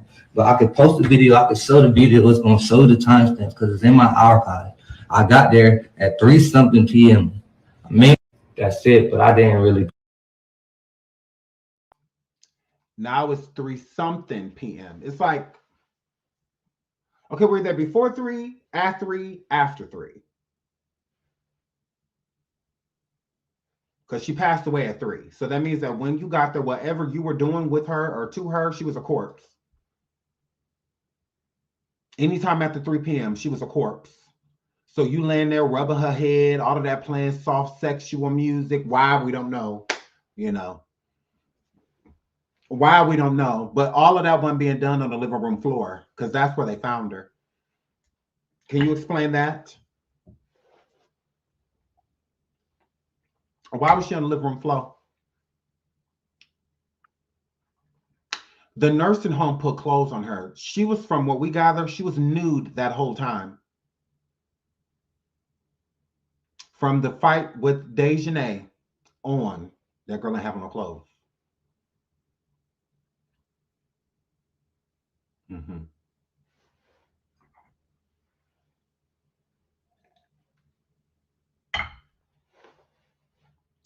What was you in there doing?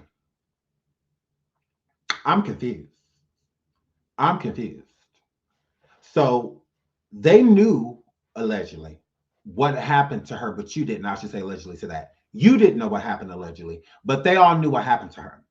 You said that they told you that a nurse was coming because she had alcohol poisoning.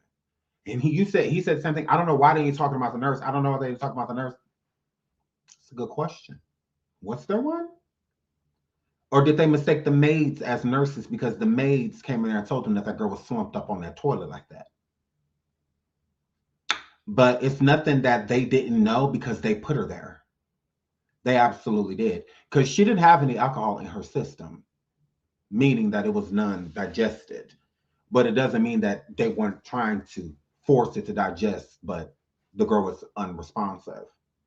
So she probably started choking on it and threw up. Because, again, she wasn't drinking. She wasn't.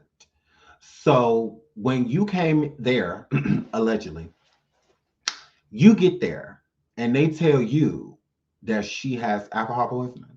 So you started to treat her, like you said, like a person that has alcohol poisoning. No, you did not. You said that you played music and rubbed her head. Nigga, where do they say that? Where is that a remedy for alcohol poisoning? Play Summer Walker if your friend has alcohol poisoning, y'all. Don't call the ambulance. Don't call the police. Don't do none of that. Play Summer Walker and rub their head. That's protocol for alcohol poisoning? What are you talking about? You're lying. That's the thing. You were setting up sex. Those are protocols for sex, not protocol for someone that has alcohol poisoning. This person has alcohol poisoning, so I'm going to go in there and play soft music and rub and caress on them because that's what you do when somebody got alcohol poisoning. No, that's not what you do there, buddy. I'm like, yeah, that's a lot of confusing that you're saying I'm going to play slow jams, which most people have sex to, and I'm going to caress her. Okay. Again, we're confused because you said you didn't separate from her. Okay. So if they do an R kit on her and they find anything, that means it's you, right? The unseparator. Okay. Again, you knew something was wrong with her because they told you. You never thought to question them about the bruising on her face and her back, her lip, her eye, her forehead. You didn't care about none of that. But you caressing and rubbing and playing slow jam. Weird. That's all. Weird. It's weird. It's giving other vibes. I don't think it's giving the vibe that you're requesting. Shout out to the candy shop. She says, I get more mad with all the details that come out. All of them should be arrested. No, I absolutely agree. It's very angering. It does make a person very angry. But I mean, he says this out of his own mouth, you know, that he knew something was wrong with her. Now, I see if he didn't know, but he did. So what will make you think if your friend is suffering from alcohol poisoning, you know, or anything like that, let me go play some soft music and caress on them? It's creepy. It absolutely is.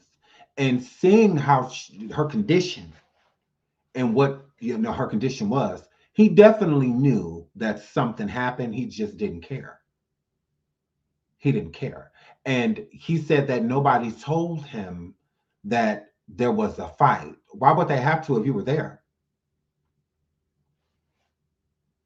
You said you made it there on Saturday. The fights or something happened on Saturday. You didn't already lied about your time frame, so we don't know when you made it there. I mean, besides, I hear that there is a ticket, and I'm going to go look for that ticket. But the ticket shows that he made it there way earlier than what he said he made it. Like he was lying. It was cap. You were there. So why would somebody feel a need to have to tell you anything that you should already know? If you were there, because you were. So everything happened on Saturday. It didn't happen on Friday. So he's trying to negate Friday like everything happened Friday. It didn't. And you knew that. You knew that. Because at one point, because I've heard people say that he said that he gave her CPR. At what point? At what point? When someone has alcohol poisoning, you get them to you call the police immediately or ambulance. You get an ambulance as fast as you can. If you could transport them yourself to the nearest hospital, you do just that. Whether their stomach needs to be pumped and all of that. Why would they just be sitting there watching her go through alcohol poisoning?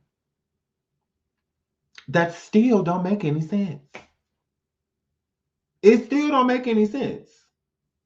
You still need medical help when you are going through alcohol poisoning. Now, if a person is up and conscious going through alcohol poisoning to where they are regurgitating or whatnot, that's one of the main ways of getting it out, because that's what the hospital is going to do, pump it out of you. You know, that's the most that they're going to be able to do, is try to flush as much of it out of your system as quickly as they can, type of situation. So y'all weren't giving her no flush. Y'all weren't doing none of that.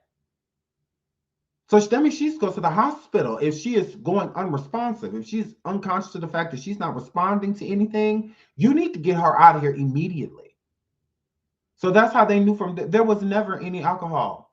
And then, where was it? Where was it? Where's all of this alcohol that she consumed?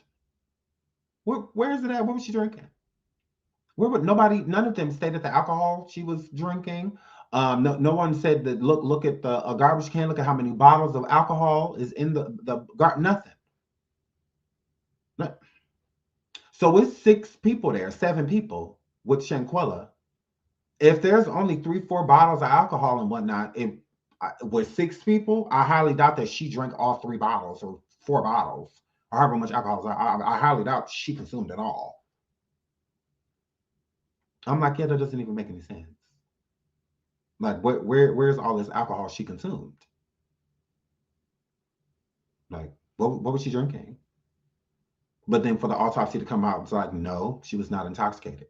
When she passed away, she was not drunk. There was no alcohol in her system when she passed.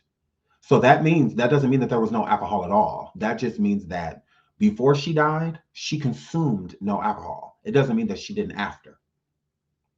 And if she consumed alcohol after she died, then that means that she didn't drink it because she was dead.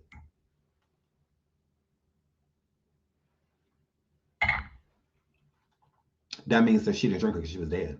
So it didn't digest. So,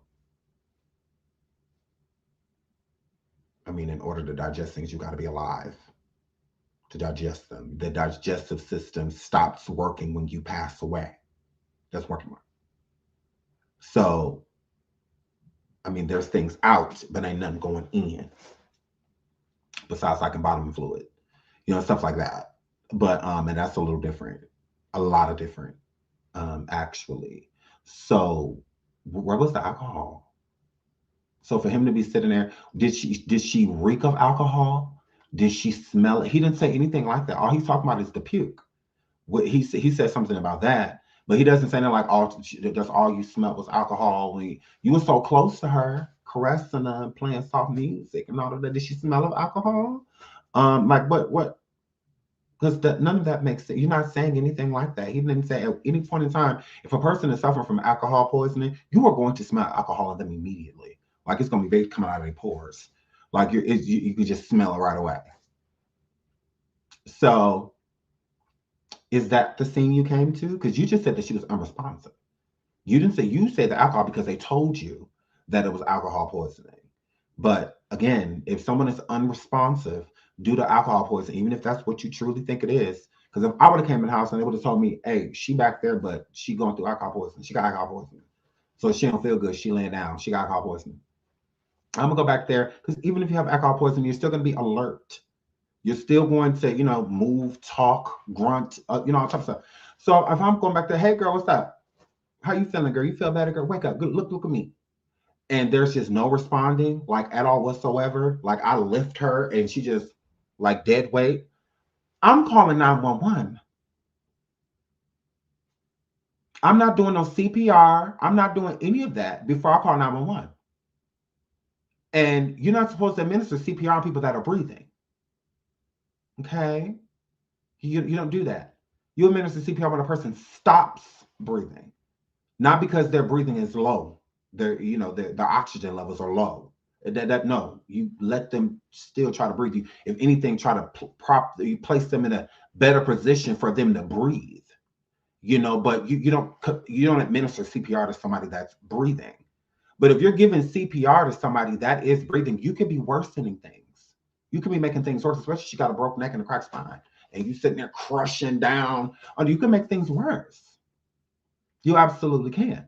That's why if they're breathing, you don't administer it. You only administer CPR to someone who isn't breathing.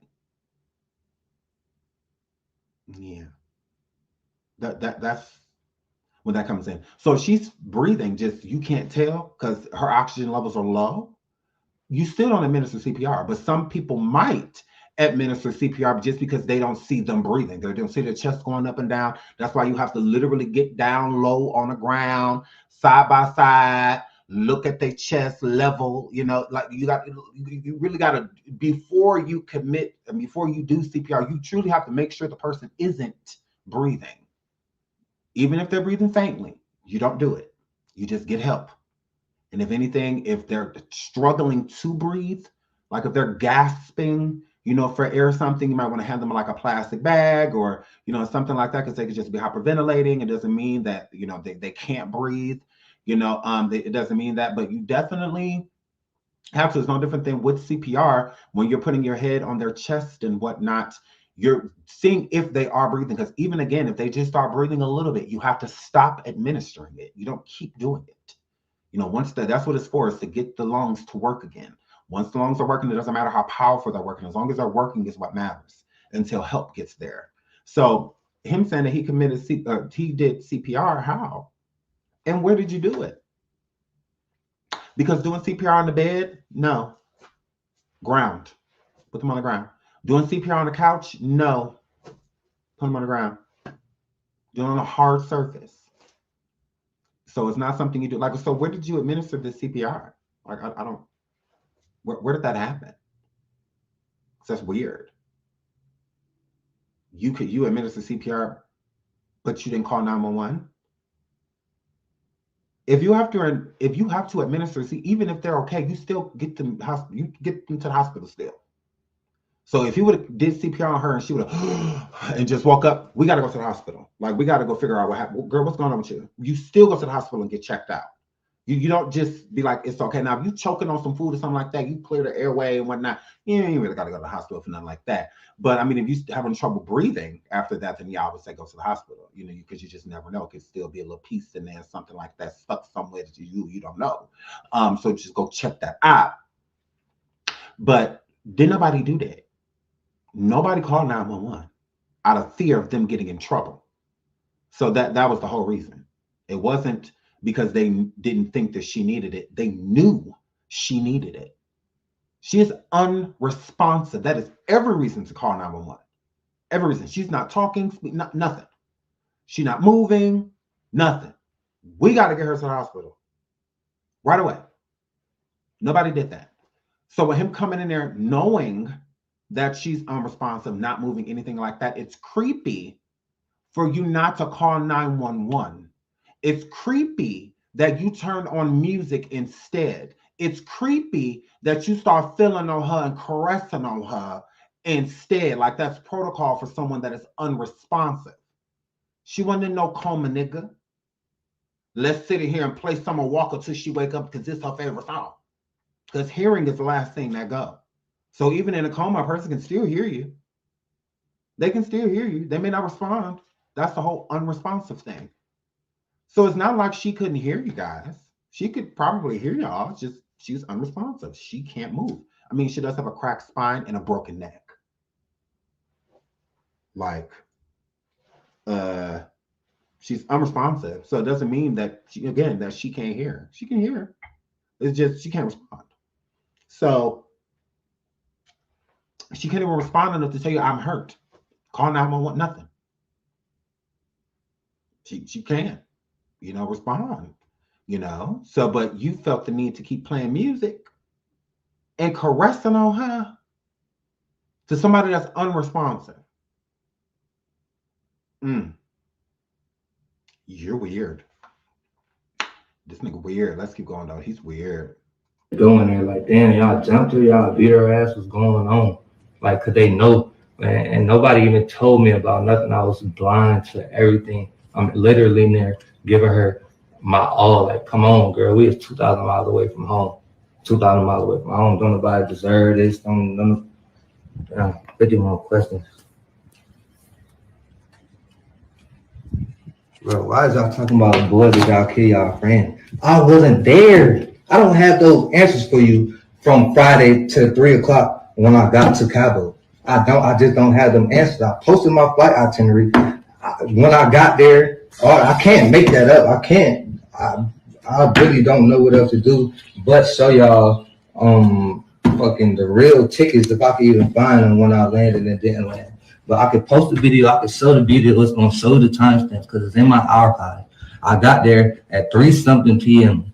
I mean, that's it.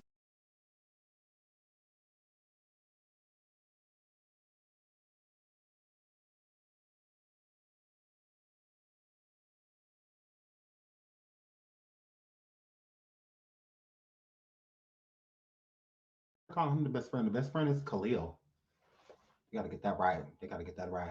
But yeah, again, that's what I say. I find that weird. I just find that weird. And then you have people posting this. Nazir Wiggins was my R word in high school, and nobody believed me. Years later, he's wanted for participating in an murder of a Black woman. Believe us the first time. Wow. When we heard 25-year-old Shanquella Robinson had died from alcohol poisoning, we knew that Khalil Cook, Malik Dyer, Winter Donovan, Alice Hyatt, Dejanay Jackson, and Nazir Wiggins were lying. Oh my goodness. So they super doxing Nazir. They is super doxing him on Twitter. They super doxing. They super doxing. Family, well, people have been coming forward and they say, People have been coming forward and they've been stating that people need to stop calling their house and coming to their house because they didn't do nothing. Okay, and it's also not the address. So some of the addresses that are being doxxed are old addresses of some of these people. So they no longer reside at these addresses and whatnot. There have been people coming to these addresses, calling the homes, putting signs outside of people's house and stuff and whatnot. The people that is getting bothered by us, so what? Deal with it. Deal with it, deal with it, deal with it. As soon as we get them arrested and stuff, we'll leave y'all alone. But until then, oh well. Y'all ain't getting hurt. Ain't nobody doing nothing to y'all. Oh well. Oh well. Nah, I don't care. I don't care. This is get this girl justice. I don't care. Deal with it. It'll be all right. Ain't nobody throwing Molotovs in y'all house on y'all, nothing like that. We just trying to find these people, and if y'all can help us, help them. If not, just deal with it. Like, I really don't care. Deal with it. Deal with it. If it's an old address, so what? So what? Like, oh well. So deal with it. It is what it is. Like, we got to figure this out. We got to figure this out. So, yes, deal with it. It is what it is. It'll be all right. Y'all be all right. It's a little piece of docs. A little piece of docs. It's all right. It's a little piece. It's a little piece of a docs. Y'all will be all right. Y'all gonna be all right. Shut up. We trying to find these people justice. So and this is another post of that person. So Nazir said, he says, believe what you want. I'm not clearing up a thing. This is him, right? Yes, I believe. I believe he screenshot it. Oh yeah, he says now this, and then he says, believe what you want. I'm not clearing up a thing. So as far as we're concerned, he doesn't mind being looked at as an R word.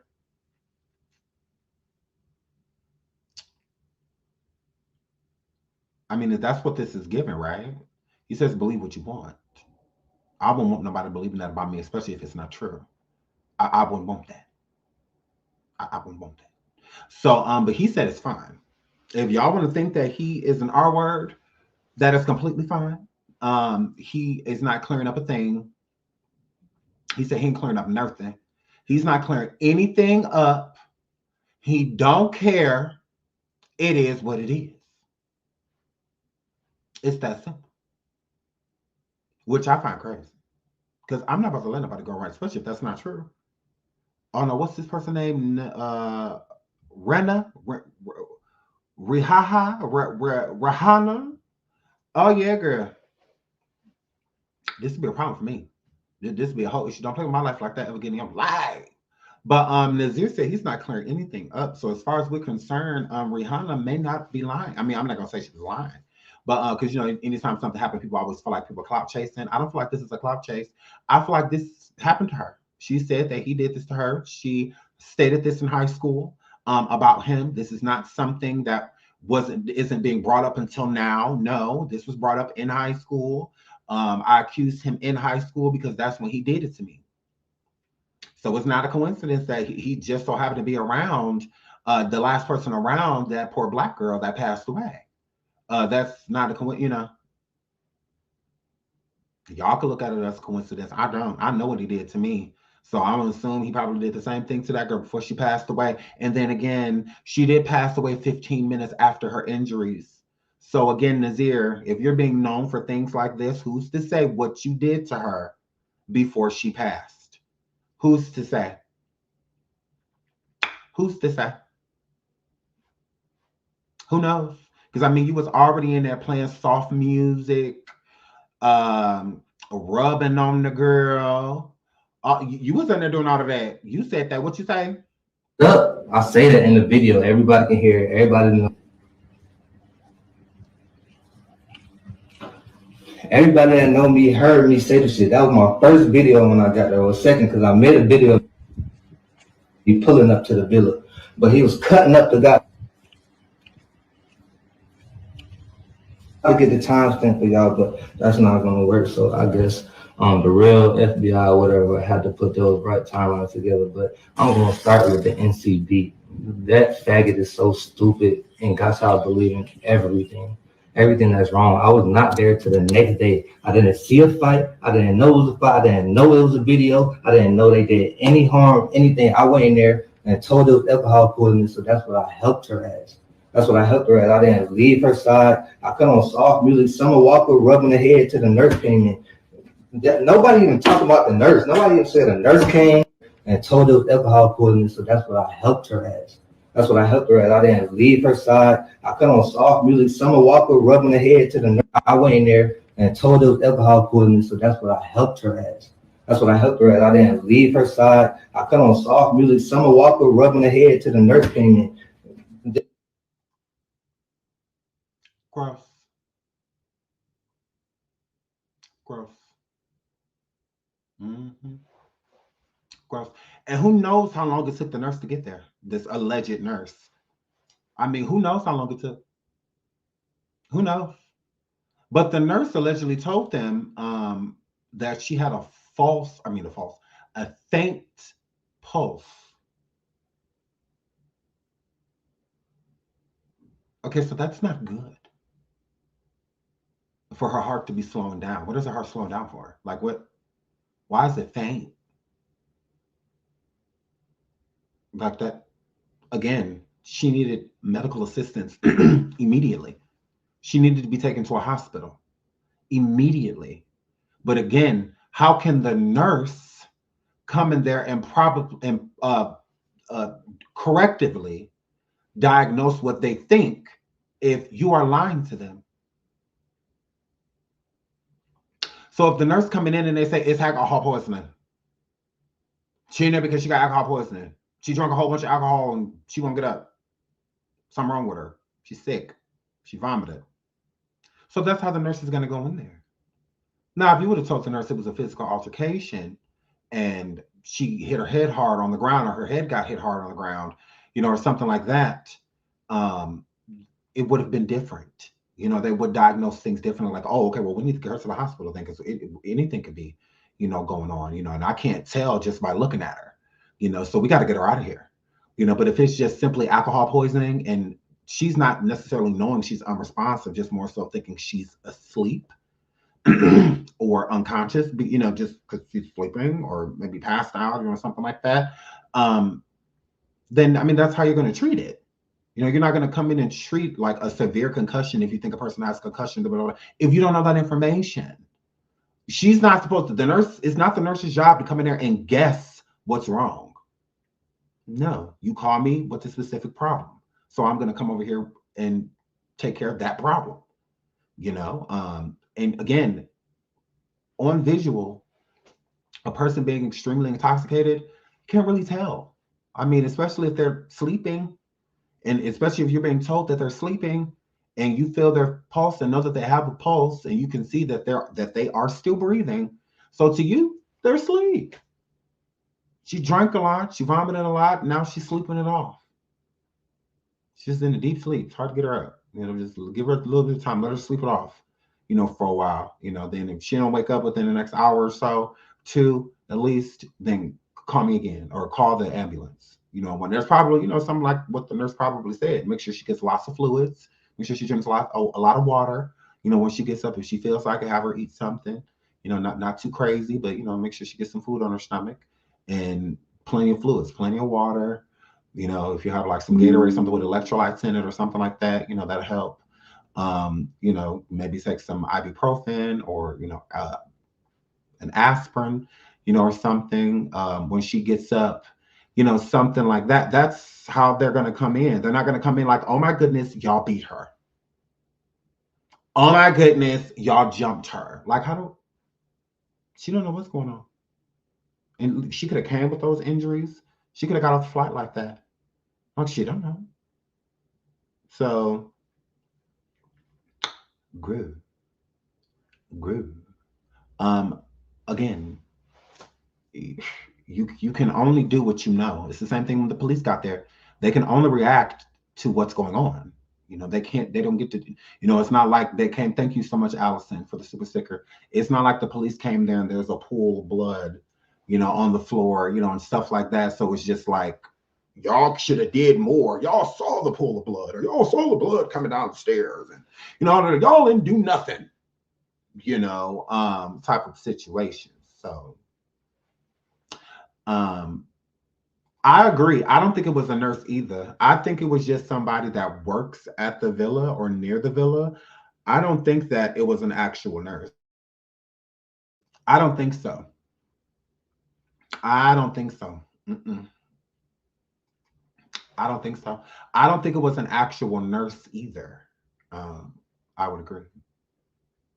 I agree. I believe that's just a hotel worker, you know, or something like that. No different than the maids that came. So it could have just been a hotel worker with a CPR, a first aid kit, you know, that came there, you know, just to check on the person, you know, and may have had a vital machine, because there's vital machines around, you know, places like that, you know, to do, you know, vitals. They just have the little machine that, you know, so maybe they have the little machine that, you know, reads oxygen levels and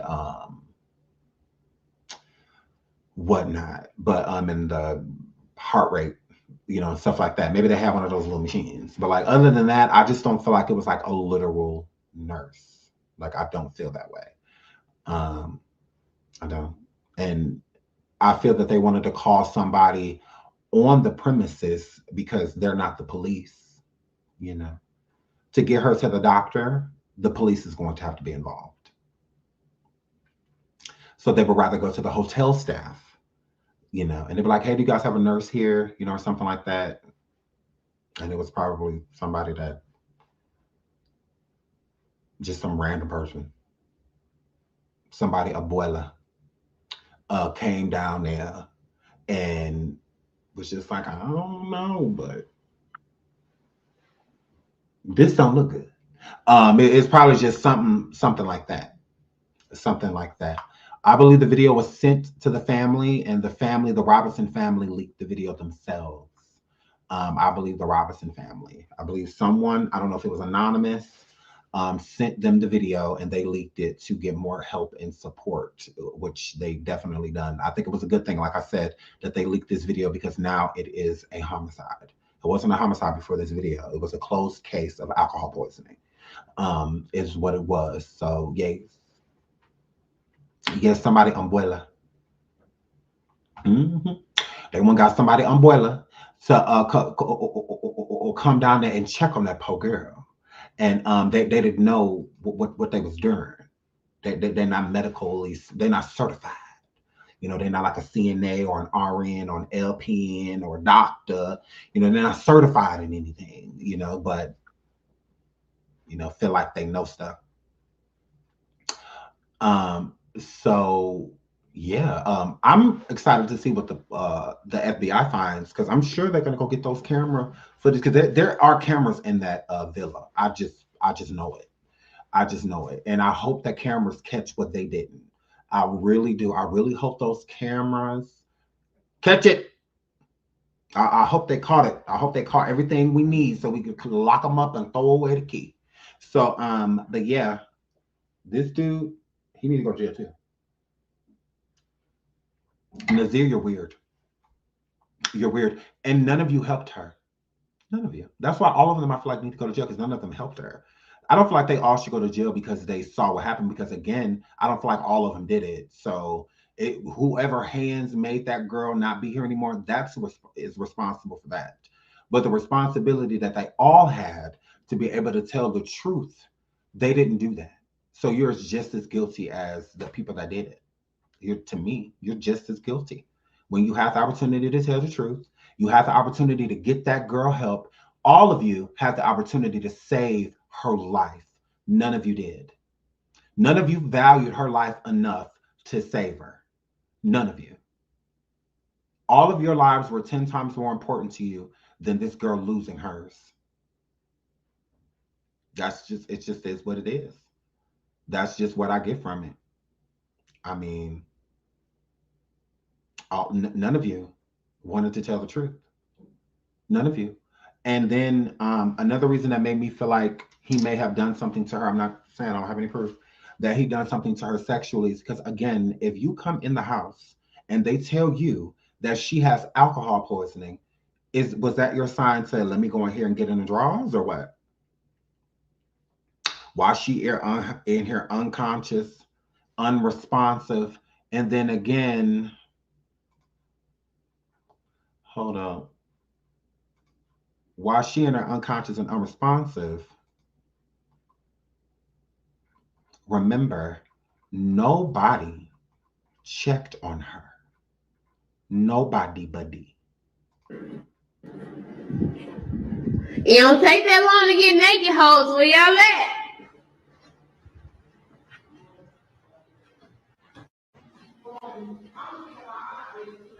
She told me I'm gonna keep it hot. You gonna keep it hot? What? I'll give my hot bathing suit that I don't want to wear because it's cute as fuck.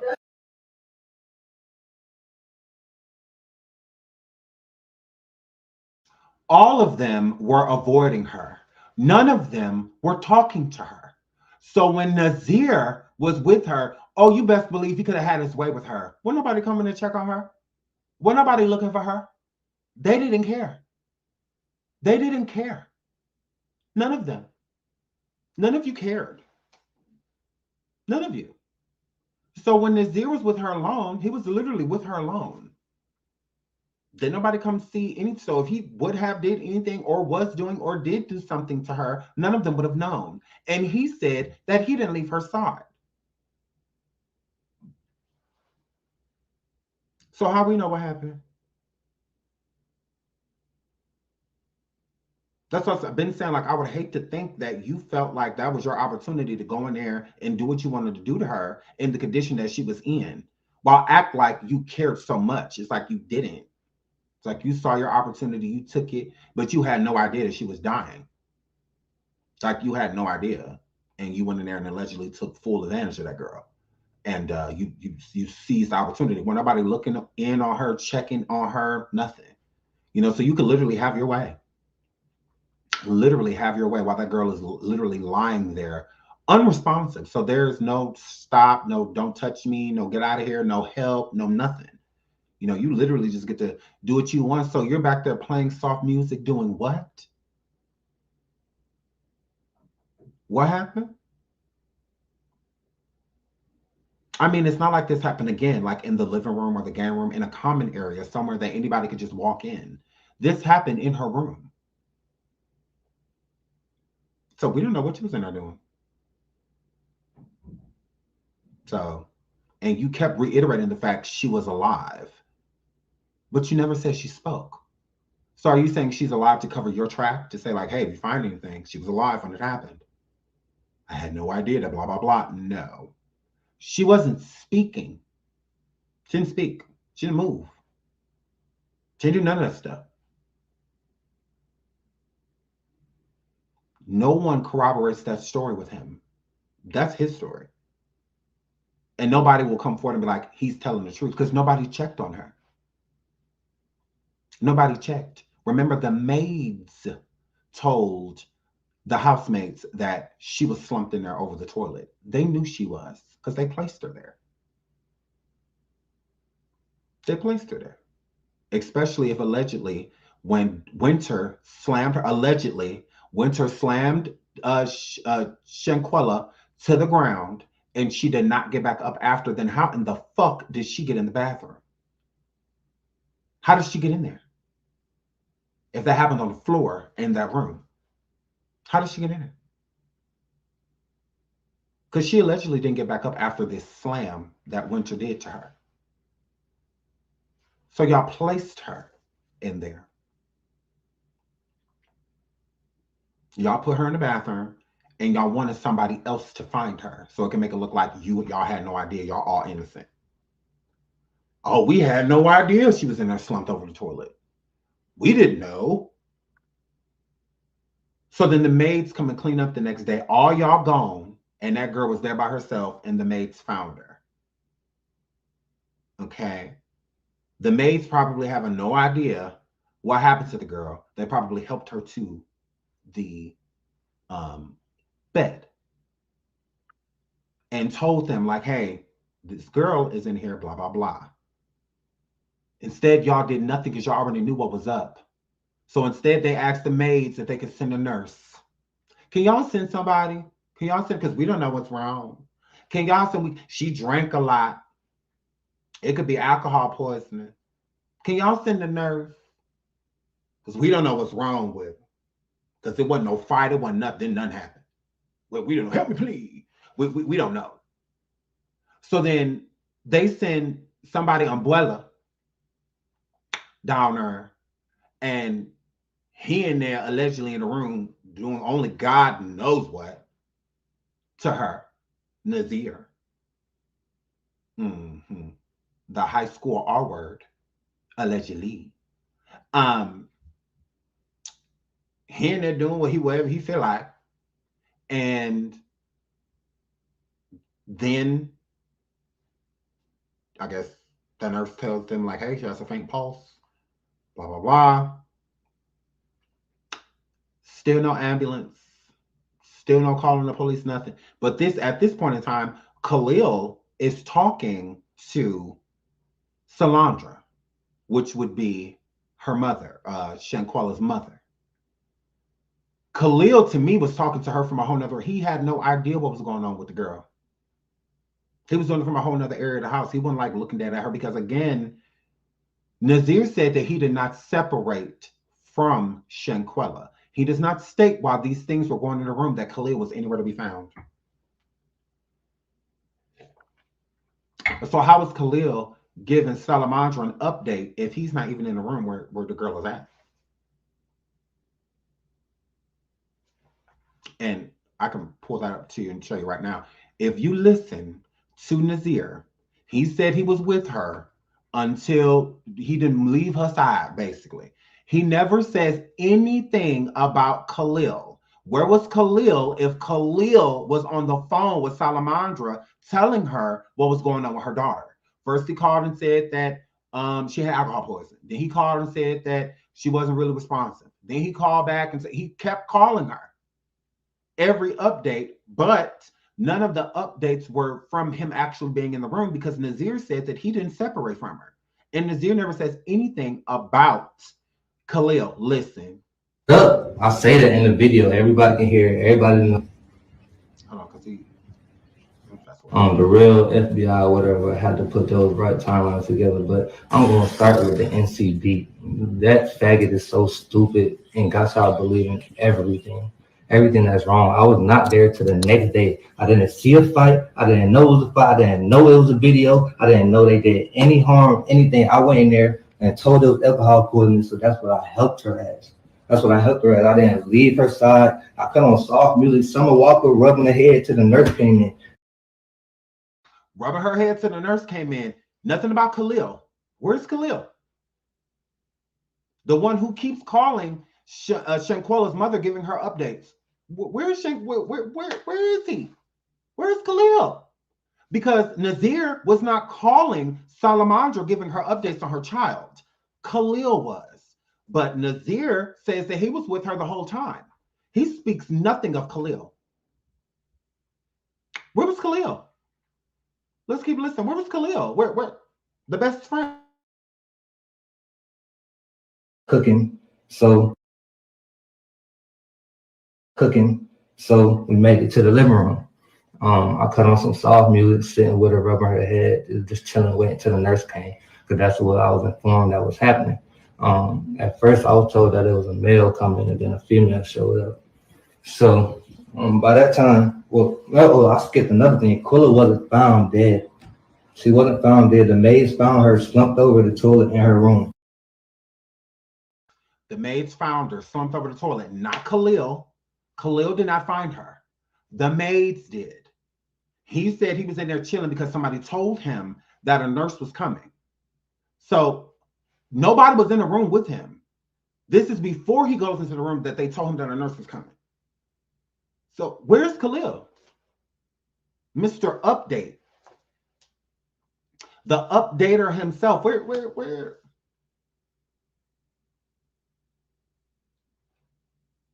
Hello? Where's Paige and Khalil? Like, where is he? I don't hear anything about this best friend Khalil. Nothing. I go in, I see Kula, I see she chilling, I put her on her side. I go up and make that video where I'm talking about I'm here, that I Kula get up. I'm thinking like, damn, we got stuff to do. ATVs, a boat, dinner. I missed the chefs, I missed everything. So he basically uploaded a video of Quilla dead. Because he said he came in there, checked on her, put her on her side, all of that stuff. Why would you have to do all of that when Khalil's there? Where was Khalil? Why would you have to put her on her side, all of that? Where her best friend at? It's a little weird. Because then, I mean, the maids put her on the bed if the maids found her. I feel like they slumped her over the toilet. Absolutely. So again, where's Khalil? I'm lost in translation. Still looking for Khalil. Where folk come? So he come in, put her on her side, all of that stuff. Then he go outside, he make a video, or he stand up, make a video and whatnot. And it's like, that girl ain't alive behind you. But according to him, he had no idea. So I'm like, damn, I'm thinking, Quilla, let's get up when I got there. In her room. That's what I was told. Quilla was not dead when I got there. Yeah, boom. Okay, so when I get in there, I go in, I see Quilla, I see she chilling, I put her on her side. I go up and make that video where I'm talking about I'm here, that I Quilla get up. I'm thinking like, damn, we got stuff to do. ATVs, a boat, dinner. I missed the chefs, I missed everything. So I'm like, damn, I'm thinking, Quilla, let's get up. I was cooking, so we made it to the living room. That's it, but I didn't really go. In there like, damn, y'all jumped her, y'all beat her ass, what's going on? Like, cause they know, man, and nobody even told me about nothing. I was blind to everything. I'm literally in there giving her my all, like, come on, girl, we is 2,000 miles away from home. 2,000 miles away from home. Don't nobody deserve this. Don't 50 more questions. Bro, why is y'all talking about boys that y'all kill y'all friend? I wasn't there. I don't have those answers for you from Friday to 3 o'clock when I got to Cabo. I just don't have them answers. I posted my flight itinerary. Shut up, liar. Again, where's Khalil? Nothing about Khalil. Nothing. Now Khalil was in a room. Now he was in there assisting her, checking on her, trying to talk to her, trying to give her water, or trying to get her to sit up to see if she can eat, trying to get her to shower, because sometimes you put some cold water on the body, kind of wake the person up, at least have the women coming in, like, I mean, something. But when y'all did it or watched it happen and ain't called the police or nothing, that's what I'm saying. It was a bad juju. It was a bad juju. They didn't want to go in there because they knew it was bad. They all knew, and they did nothing. They did nothing. They watched her die. Like they did nothing. To protect themselves. So that we're okay, we just got to leave well enough alone. We got to leave well enough alone. Let's not go back in there. Let's not touch her too much. And type of shit. That's what it's giving me. And I feel like Nazir is the fall guy. Let him go in there and all of that, because he have an idea what's going on, but he don't really know what's going on. So let him go in there with her. Let him, do all of that, because his conscience is clear. He's not going in there with a guilty conscience. So that's why I say part of me does believe in Nazir's story. Like, he may not have seen certain things. He may not have. I don't know. I can't tell him what he saw. But he's not going to make me feel like he didn't know that something was wrong. You knew. You absolutely didn't. You did nothing about it. So you're just as guilty. You're just as guilty. Even if you didn't touch her or do anything sexual to her, that's fine. I hope you didn't. I would rather you not have. But again, you're just as guilty. You are. You may not have known the extent of everything that was going on, but you knew what was going on. That was enough. Enough for you to contact the ambulance. Because again, You're not telling me to go in a room with somebody that's unresponsive and I'm not call 911. That it just doesn't make any sense to me, even if I don't like the person. Like, so this person is responding at all? They ain't got up. Is they breathing? Like, did you check? Have they said anything today? Have they sat anything, any activity at all physically? Have they done anything? No. Okay, we need to get them to the hospital, like right away. And if they no, I'll do it myself. Like, you don't even got to worry about it. Like, but something is wrong with her. Not good. I'm not about to sit here with this. Like, I'm not about to sit here where, even if I didn't know her, I'm not about to sit here with some girl that's unresponsive. Like, no, get her out of here. Like, she needs to get to the hospital. Who gonna go with her? And it would have been sad that I probably would have had to been the one if I was there with them. I probably would have been the one to go with her. Because I wouldn't let her go by herself. Like, okay, well, we need to know what's going on with her. Like, y'all ain't gonna go up there. Like, because I would. So I'm like, okay, well, I guess now I gotta, Now I would have been complaining. Because I'm like, I get down here, this girl unresponsive. I gotta take this girl to the hospital. Then I'm literally sitting at the hospital with somebody that I don't know. I'm just like, yeah, this is crazy. Like that. I would have been the one complaining. What he complaining for, I don't know. But I would have been the one complaining because I'm not about to just let some random girl that is unresponsive or random guy that is unresponsive that's here with us just go to the hospital by themselves. Like, no, do somebody got their family number or something like that so I can at least call them and let them know what's going on and hand the phone to the doctor? But instead, I did everything you're supposed to do when somebody has alcohol poisoning. I rubbed her head. I played Summer Walker. What? Where's that protocol? Maybe for a coma, something like that. Play something familiar so that, to help a person. I don't know. But this girl sit here unresponsive due to alcohol poisoning. So let me caress Summer and play Summer Walker because that always does the trick. Ever since Summer Walker been coming out, she been getting people out of alcohol poisoning. You're an idiot. An idiot. Literally. Literal idiot, if you ask me. Seems like he was mourning to me or fucking. One or the other.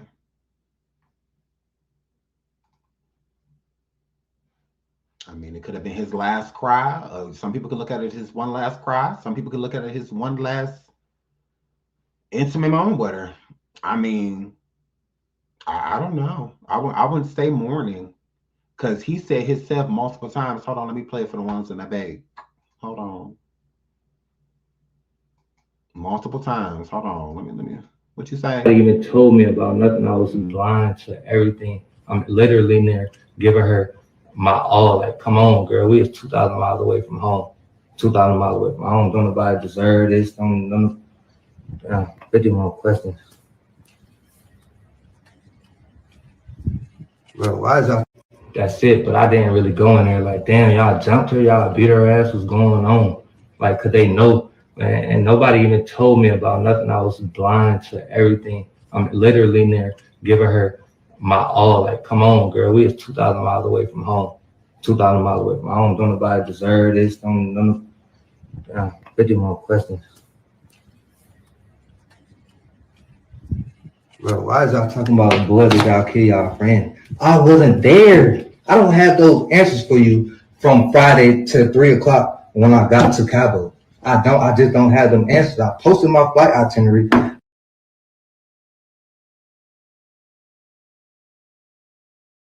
Cooking, so we made it to the living room. I cut on some soft music, sitting with her, rubbing her head, just chilling, waiting till the nurse came, because that's what I was informed that was happening. At first, I was told that it was a male coming, and then a female showed up. So by that time, I skipped another thing. Quilla wasn't found dead. She wasn't found dead. So he said she was alive. So you don't mourn people that are alive.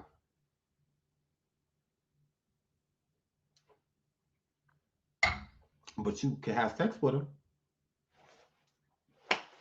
I'm just saying, you don't mourn people that's alive. Well, you mourn the dead. I just said I found it a little weird, you know, for a person to be playing music with somebody that they feel that passed away, rubbing on them, caressing on them, all of that. That sounds like somebody that's getting ready to have sex to me. That to me, you know, like he said, I'm giving her my all. What you mean by giving her your all? What?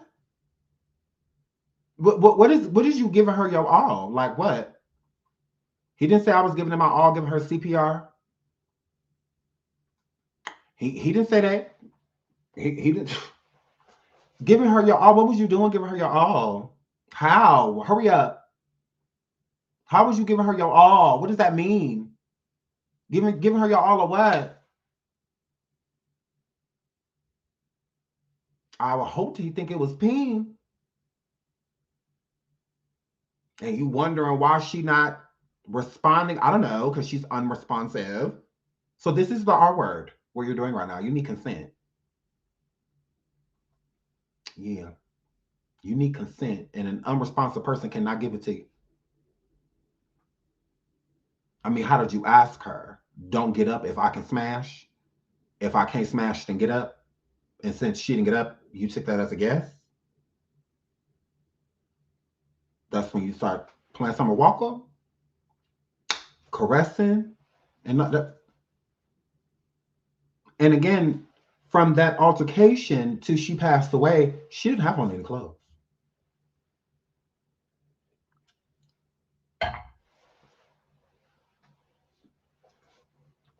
She didn't have on any clothes.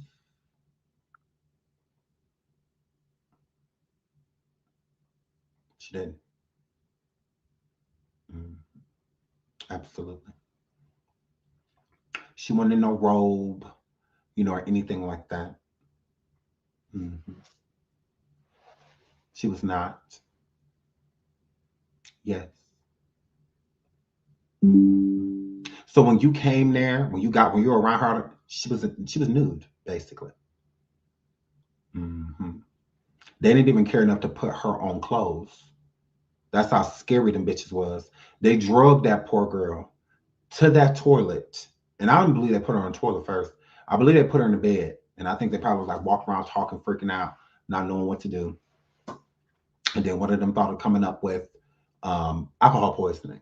So that's when I feel like they were trying to force alcohol down her throat. I feel like literally. Absolutely. Around 2:45 and 3 p.m. So between 2:45 and 3 p.m. is when she passed away. Between 2:45 and 3 p.m. is when she passed. So I don't know. That's what I'm saying. It's a lot. It's definitely a lot. But he's not off the hook, like at all. I would definitely be looking at him as suspect number one. I believe that they just threw that girl in that bedroom and tried to force alcohol down her throat. But with her not being responsive, you're not responding, you're not drinking anything, you're not swallowing anything, you're not doing anything like that, you're not responsive.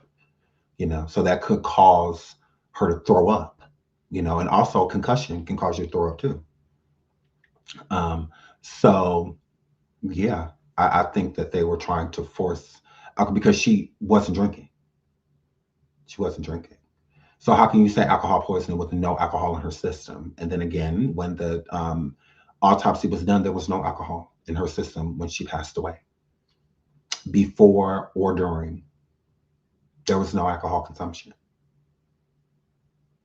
None. That's why alcohol poisoning was completely ruled out. There is no alcohol poisoning. She never had any alcohol poisoning. She was fine. What happened to her was due to violence. She was attacked. Alcohol don't do that. Alcohol doesn't attack you. It can creep up on you, but it doesn't attack you. So like I said, for that girl, she woke up in hell. That day was hell for her.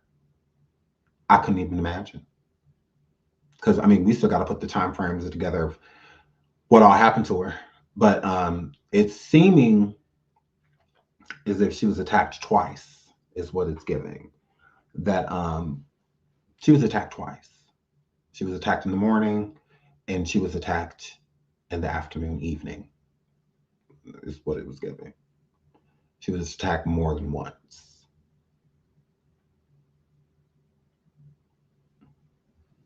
Pretty sad. But it's coming out. It's definitely coming out. So we'll see. The statements are supposed to be being released this week from her father. Shout out to Bernard Robinson. I would definitely be paying attention to that. Yeah. So there's a lot that's coming out about it, and she will get the justice that she's due. I feel it. I do feel that she will get justice. She will, because there's too many people involved now. It's too big to ignore.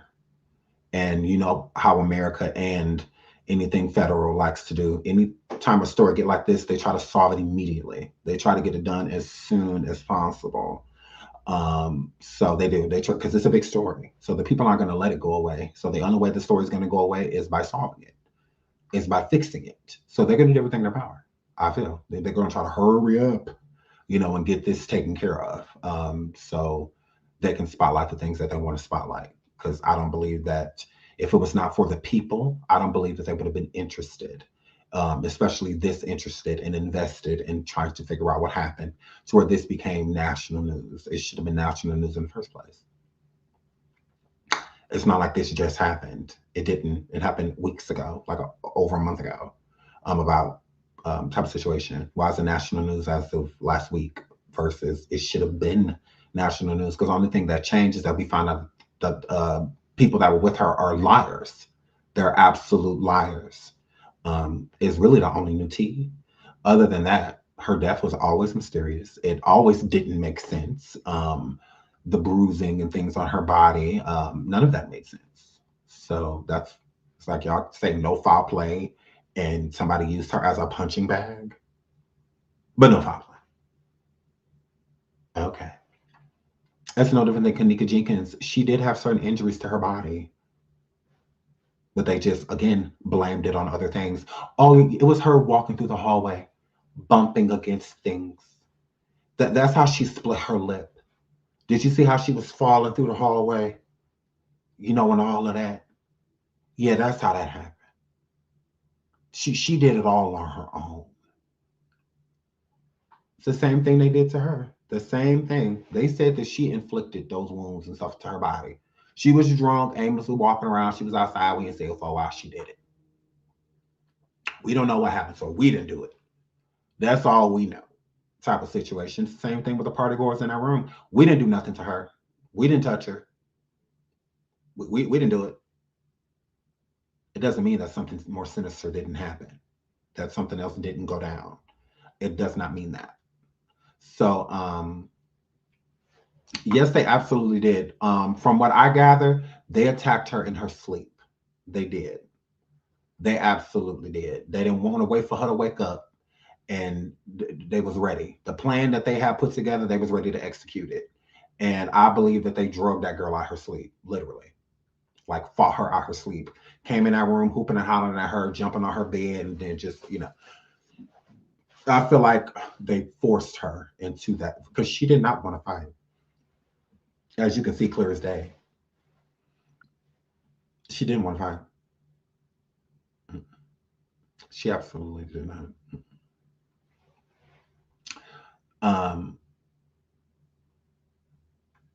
Yeah, she didn't.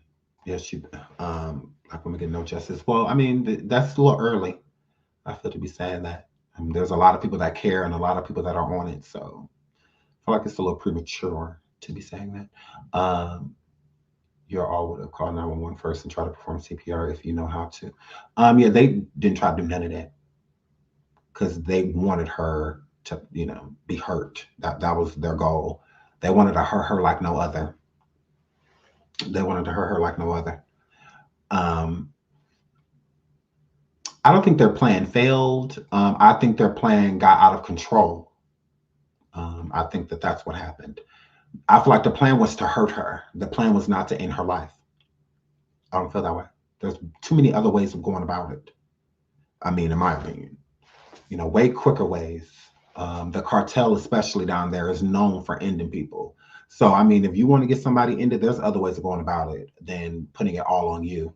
Because most people that try to commit those type of crimes do not want to get caught.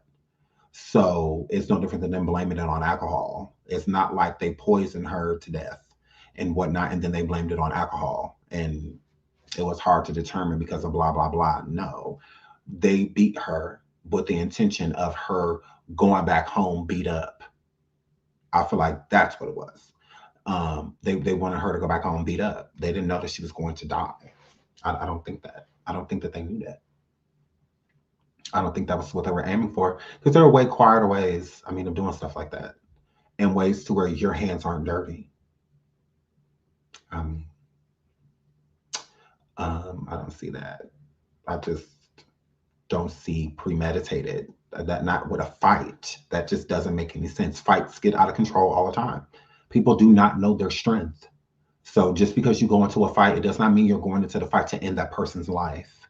Most people fight to prove a point, meaning I'm stronger than you, I'm tougher than you, or I told you if you don't shut up, what I'm gonna do to you. You know, what most people get into physical altercations are for. Sometimes defending other people, you know, and stuff like that. But I just don't feel like they went into it like that. No, I feel like they really wanted to hurt her. Yes, I do. I feel like they wanted to hurt her, and they wanted to hurt her badly. Yes, I would agree. Especially her face. They wanted her to look ugly, is what they wanted. They wanted her to go back home and everybody looking at her like, dang, what happened to you? Type of situation. I don't feel that they had any intention of her not making it back home. I just don't feel that way. Situations escalate all the time. They get out of control all the time. You start one way and it ends another. That happens all the time. But again, if somebody can show me some proof of them girls saying, yes, let's take her to Cabo and beat her to death. Like, what? No. Like, I just feel like that's stupid. The fight was premeditated, absolutely. But her death was not. Like, it wasn't. It wasn't. Because again, there's other ways we're going about it. So for them to sit around knowing that girl needed medical help and all of that and to do nothing, that is what makes it premeditated, if you ask me. Like, no matter what, we not calling 911. No matter what, we ain't doing this or we ain't doing that. That's premeditated. But let's go in here and beat her to a pulp to where she basically is about to pass away, and then we're all just going to sit around and watch her. And then after she passes away, we're all going to fly out. What? No.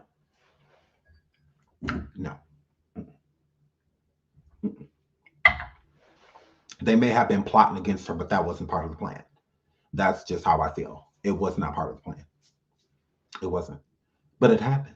Like in the movie Jawbreaker, they went to kidnap their friend just to do it for fun. And with the gag they put in her mouth, she ended up passing away from. That's not anything they intended. They intended to freak her out. They intended to scare her. You know, they intended to do all of that. But her passing away, no. That's not what they intended. But instead of telling the truth of something happening as an accident, they hid it. And with them hiding it, now this is a homicide. Now y'all are, you know, murderers. You know, now, because you have the opportunity to fess up and be innocent, you know, meaning this did happen, but we didn't mean for this to happen. Y'all have the opportunity to do that. And you chose not to because you felt that your safety or your freedom was way more important than this person's life, is what they're given. That's what it's given. It's definitely given that, okay, she passed away, but oh well. We still got to be out here living. We still got to do this. We still got to do that. Oh well, she died. It is what it is. But I got a family to take care of, or I got this to do, or I got that to do, type of situation. You know, completely overlooking her life. You know, her life has been ended, but to them, she's disposable. She's disposable because if she wasn't, they would have told the truth. They would have told the truth, and a guilty conscience speak. Khalil, Dejanay, and Winter all went to Salamandra's house, all went to Shanquella's mother's home, and all told her to her face that nothing happened. There was no physical altercation. There was nothing like that. That is a lie. It was a peaceful weekend, is what was being told. So again, all three of those people are guilty. Both of the women that allegedly did this to her daughter is standing right in front of her. Right in front of her. And the person that invited her daughter and did not protect her daughter is right in front of her. So, because they're guilty. When you feel guilty, it's certain things will attract you, especially why, but it's different when you're feeling guilty while innocent. So when they were around her mom, or they were coming around before, they had an innocence to them because there was no proof of anything else happening to her daughter. So it was easier for them to come around because there is no blame being placed on us. We're not being blamed for anything, So with Khalil, it was the same thing when her mom, when Salamandra found out that it was actually due to a broken neck and a cracked spine. When that happened, then that's when Khalil stopped coming around because now it's the blame is being shifted. Now it's you're more so of the cause than you are. I had nothing to do with it. Now you do. Yes, you do, because you lied to me. You told me that this happened, and it's the furthest thing from the truth. So now that truth is being put out there, and even Quilla said that after they told him that it was due to her spinal cord being cracked and her neck being broken, he started to get sick to his stomach. Like he had to go to the bathroom, and all that. He started sweating, and and then he had to leave. Him and his mom, they ended up leaving soon after that, and they haven't seen him since. Why? Because the guilty conscience speaks. Like he's guilty. He's so guilty he can't even face them. That guilty, it's bad. The guilt is eating him up. And Quilla, the sister, Shanquella's sister, Quilla, she said the same thing. She said, yeah, the guilt must be really eating him, because we ain't heard from him since. Type of situation. So if you're not guilty, if you don't have anything to do with anything, if you're innocent in this situation, there's no reason to stop talking to the family. Keep talking to them. What would you stop talking to them for? Like, what is, keep talking to them. I mean, the closer you are to them, the closer you are to her, because she is them, they created her, so I would want to be real close to the family still. That was my best friend, and what happened was unfortunate. It shouldn't have happened, but at the same time, that was my best friend. I'm not leaving the family. I would have no reason to stop talking to Salamandra. For what? I would try to call her every day or stop by anytime I can, and visit her and stuff like that. Because again, I'm innocent. I don't have none of that is my fault, and what happened to her. So, yeah, I just feel like that's trash that he did nothing. He just lied to that woman's face and protected the ops instead of protecting his best friend. Ain't that crazy? Ain't that crazy? He protected the people that took his friend's life before he would protect his friend's life. That is crazy. Like, wow. Wow. Because again, that relationship definitely changed. Once she seen that he was sitting there recording and being a part of them jumping her and beating her, and he does nothing to help her. She walking through the house, calling everybody names, seeing where they at, trying to hang out with them. They all ignoring her. She wake up to people fighting her. Oh yeah, her relationship with Khalil was over anyway, if you ask me. Because that was probably her first time actually seeing who he was and what he was capable of. And it was just too late. At that point, it was too late. There was no stopping it. Life was coming at her fast. So it was time for survival mode. And in survival mode, she didn't make it. That's unfortunate. That because again, a beautiful, innocent soul shouldn't do nothing to nobody. At the end of the day, I feel like everybody's question is why. Why did that happen to Shanquella? Why did Dejanay feel the need to harm her like that? Why did Winter allegedly feel the need to do the same thing? Why did Khalil feel it was okay to watch instead of stop? And my question, and I feel like everybody's question for all of them is, why didn't y'all just simply get her some help? I would rather her been in the hospital than be gone. Those are different charges. But I mean, like, that's the main thing. It's like, why? Like, what did she do to? Because to me, I feel like it's something so stupid. I feel like it's something so trivial. I really do. I really do. Honestly. And I feel like Nazir may be involved, especially when it comes to Dejanay Winter. I don't know if one of them was messing with him or something like that. I don't know. I have no idea. But I hope it's not something stupid like that. That they invited him there and whatnot, and maybe they was, because maybe that's the reason why he felt like he needed to be late, because he heard that certain people was there and he didn't know that they was gonna be there. Like, I would hate to feel like it was something stupid like that and they done did all of this stuff to this girl over this nigga. I'm just saying, because for him to be late and everybody else to be there, that's what I said. And like Tip West last night and I were talking on station, and she was just like, I think something happened at dinner. And I said, I think it was more so of an arrival thing. If he allegedly didn't arrive on Friday, maybe that's why things then pop off when they were ignoring her and all that. Maybe they were waiting for him. But by the time he allegedly got there already, they didn't already handle old girl. They didn't already handle her. I don't know, because he seemed to have came there for Shanquella. Because like you said, I didn't leave her side. You came straight to her. Okay, well, were you dealing with any of the other girls prior? Alice or Winter or Dejanay before? And Shanquella just innocent, had no idea, that he was two-time or something like that. And instead of questioning the girl about it or talking to her about it, y'all told old boy Khalil that, oh, she messing with ... and he come in and blah blah blah, and she thinking that she just gonna ... with him while I'm there. She got me effed up. We gonna do ...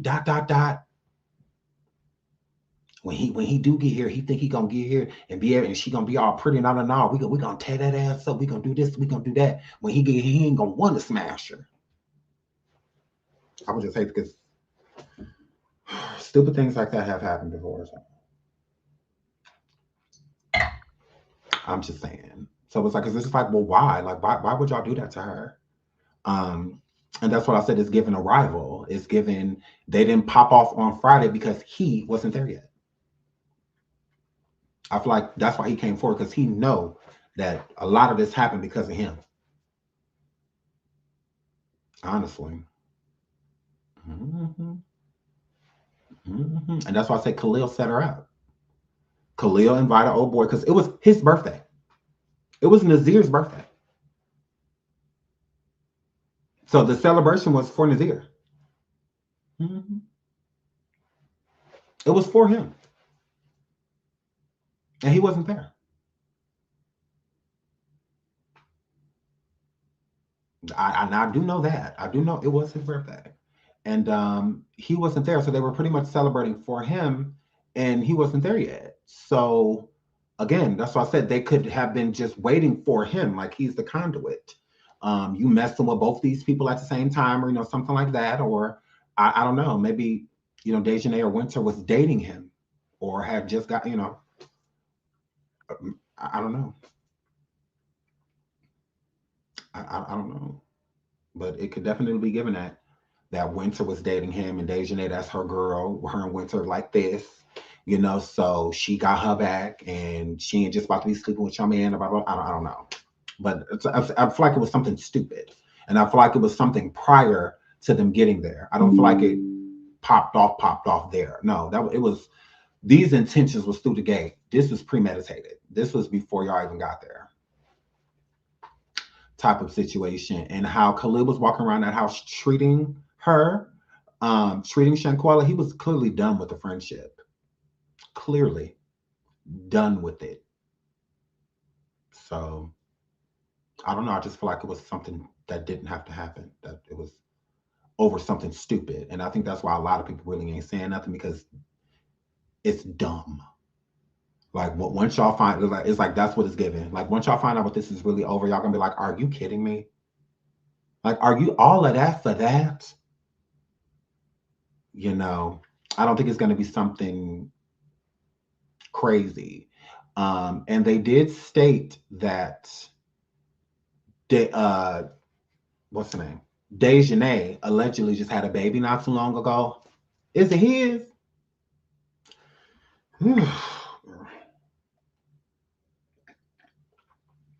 It's in his ears.